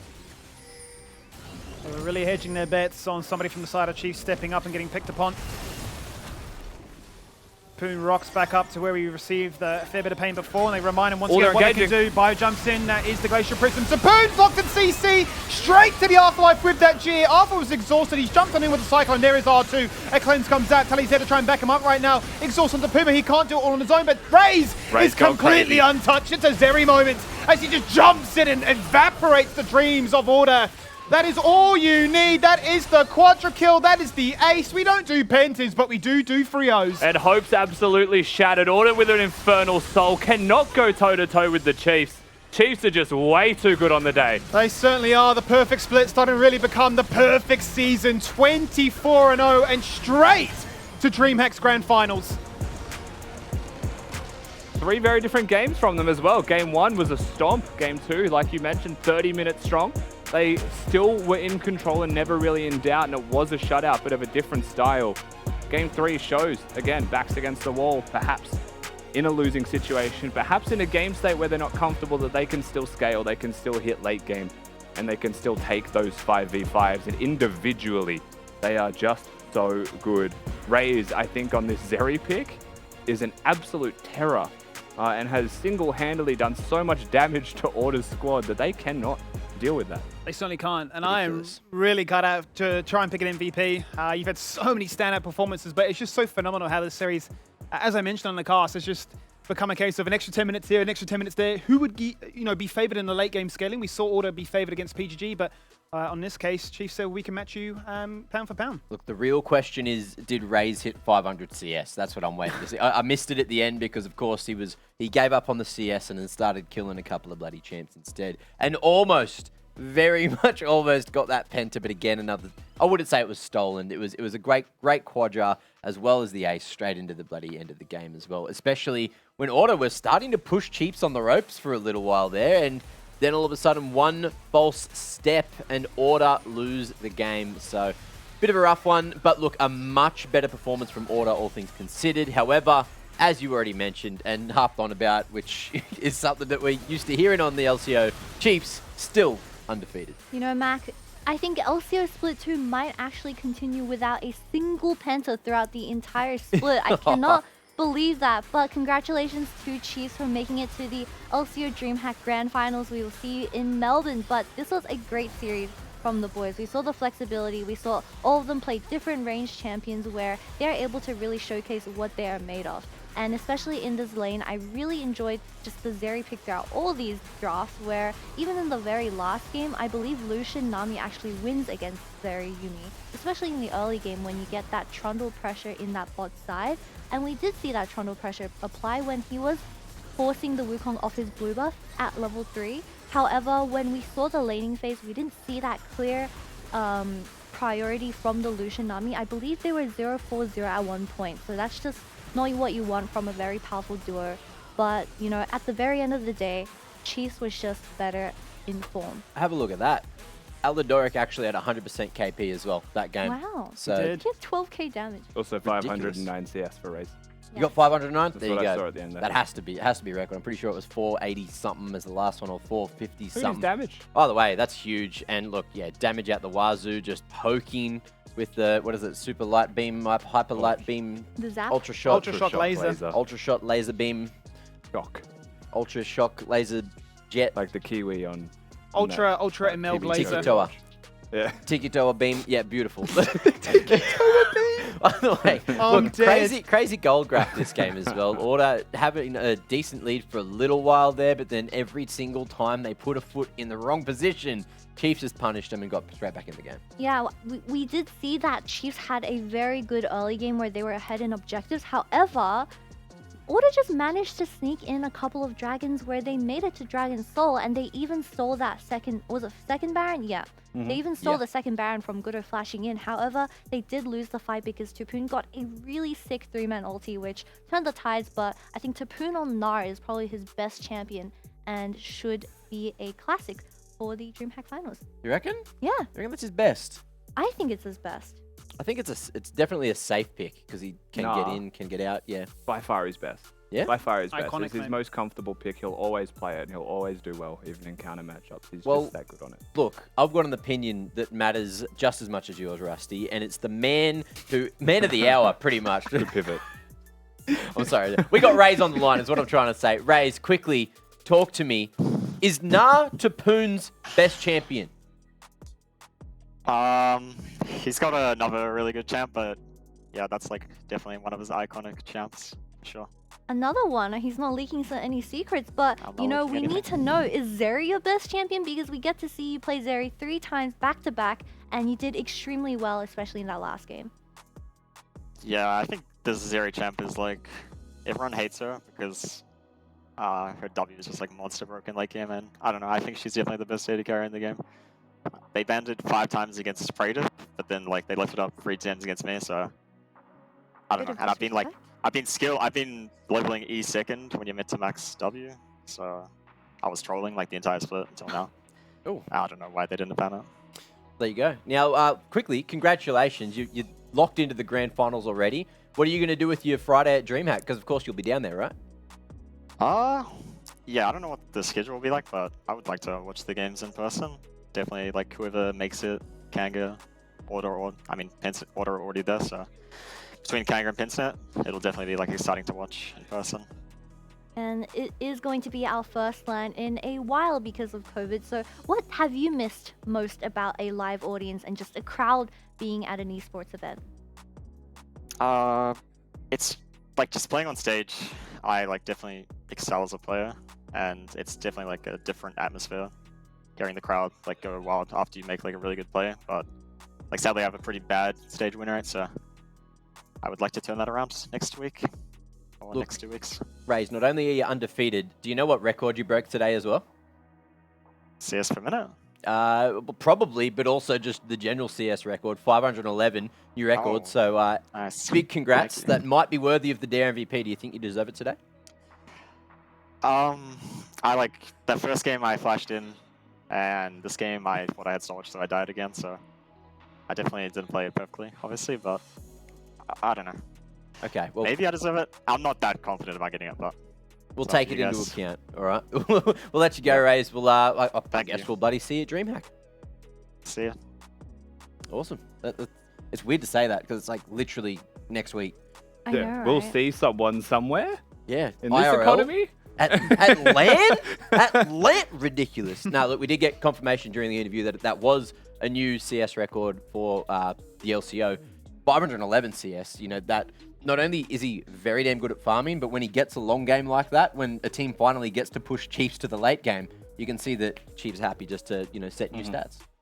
I think I also want to highlight something that he said in the interview, which is that Order are already going. Like, this best of 5 was to get straight into the finals. Yeah. And Order, even coming into this, said it was a best of 10, so they tried to learn as much as they could. And I think it's fair to say that while they lost 0-3, they improved every single game. And if that continues and they win their next best of 5 on the Friday at DreamHack, then perhaps they are poised to actually take it to the Chiefs and try and give us 5 bangers. More bloody experience can be dangerous. That's what happened last split as well. That's how Order managed to do that little lower bracket run, played a whole bunch of extra games. We're feeling real damn good going into the grand final. But right now we have to discuss Dare MVP. Who is our front runner? I'm tied between Raze, the fact that he just like popped off 3 games as the Zeri, but I'm kind of leaning more towards Arthur because in every game, he was actually carrying as well. I think he had like 1 death every time. The Wukong, the Trundle was an absolute menace. Okay. I'm with Arthur as well. Arthur there? Yeah, I think quite simply he just played out of his mind. Yeah. And was the engage they needed. You on the Arthur train? ARTHUR Arthur! True. Dare MVP of the day is Arthur. Say Thank R. you. Hey! I gave up. I couldn't do Axta. Beautiful. Axtux. By the way, Arthur, great performance throughout the series today. 15, 5, and 20. 77% KP, but of course, big, crucial impact through those early couple of games. The first one, remember that gank, which pretty much nullified Skarner for the whole damn game as well. So, you know, that's pretty much where everything started to go downhill for Order. Special mention to the kitten that was attached to him the entire time. Very true. In Aladoric, because they were engaging together. But it's the angles that Arthur was finding. I mean, I think Order lost that third game to like the top and bottom side of mid in that choke point. Both times they lost their big fights. It was a Wukong engaging, right? Finding those angles with the mistakes of Order being punished nicely by him. Shout out to Ala Yumirik. Yep. Play of the daytime. I think there was probably, I'd say there was like 2 big plays that come to mind, which... Sorry, don't mind us. You guys good? We have enough energy for 2 more games, that's all. Go for it, mate. You want to play tomorrow's game now? We could just... I mean, Get the boys back I can 1v1 some people. Play of the day. What was the play of the day? What was your favourite one? Huh? I don't know. It's probably either that last team fight, which was a Zeri quad, or it could be the first fight that won the game at 23 minutes, where you called out Kisei on the Azir, and then just end the game at 23 minutes.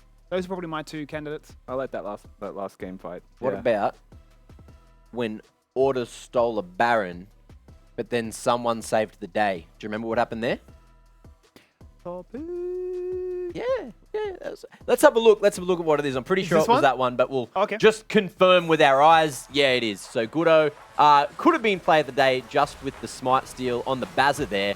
But then look at this follow-up. Tapoon hits ulti, 3-man ult into the wall, and off the back of that, there's no Baron buff left for Order because they can't get away with their damn lives. Yeah, I mean, I think Trundle actually saw that with his Pillar W vision, and there was absolutely no vision before that because he saw that Order basically had to go in without any heads up, and was it a Pillar first? Nah, control warded in the corner there. Control ward, sorry. Just before he flashed over. Well, it's still really nuts. Tapoon gets a 3-man ulti right here, and it turns the entire game around. Although Raze died really early on, you still have Tally on that Ahri where he's still DPSing. He did have 2 incidents, didn't he, Raze? He had 2 blips. Yeah, just blips on the radar. Still had a really solid series, but that was one of them. Also, shout-outs to Raze for the honesty. Usually at the end of those interviews, he's like, yeah, dare MVP me. Why not? 100%. Did nothing wrong today. Why is it not me? He's probably thinking Aladoric's not going to get it, so I'm not even upset. Because he knows that Aladoric's always poking that bear. So he's probably, oh, well, you know. True. It is what it is. Have you ever poked a bear? No, I wouldn't dare.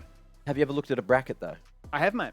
Well, do you want to do that again? Let's have a look at the bracket. It's all filled out now, almost. We still have 2 empty slots there. One of them's going to stay empty until that first day's done at DreamHack.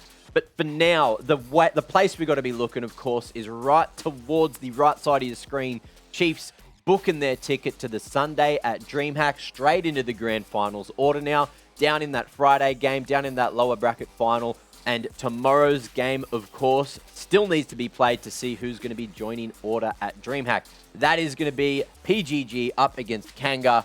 And PGG definitely coming in as the heavy favourites, but Kanga have just been impressing and performing over and over and over for the last couple of weeks. So who bloody knows? Certainly have been. I mean, as far as this matchup is concerned, it once again feels like the early game aggressive team of Pensnet against the more scaling wild card that is Kanga. And every time you see PGG play, I'll probably say that because it's still true. One team scales, the other team's always Pentanet. That's true. It is very true. I don't know. Everything has been going a little bit crazy here on the LCO. I'm still thinking maybe there's some magic to be made from Kanga tomorrow. Like PGG, if they don't start off on the right foot, then they'll start off on the left foot. Can we end the show?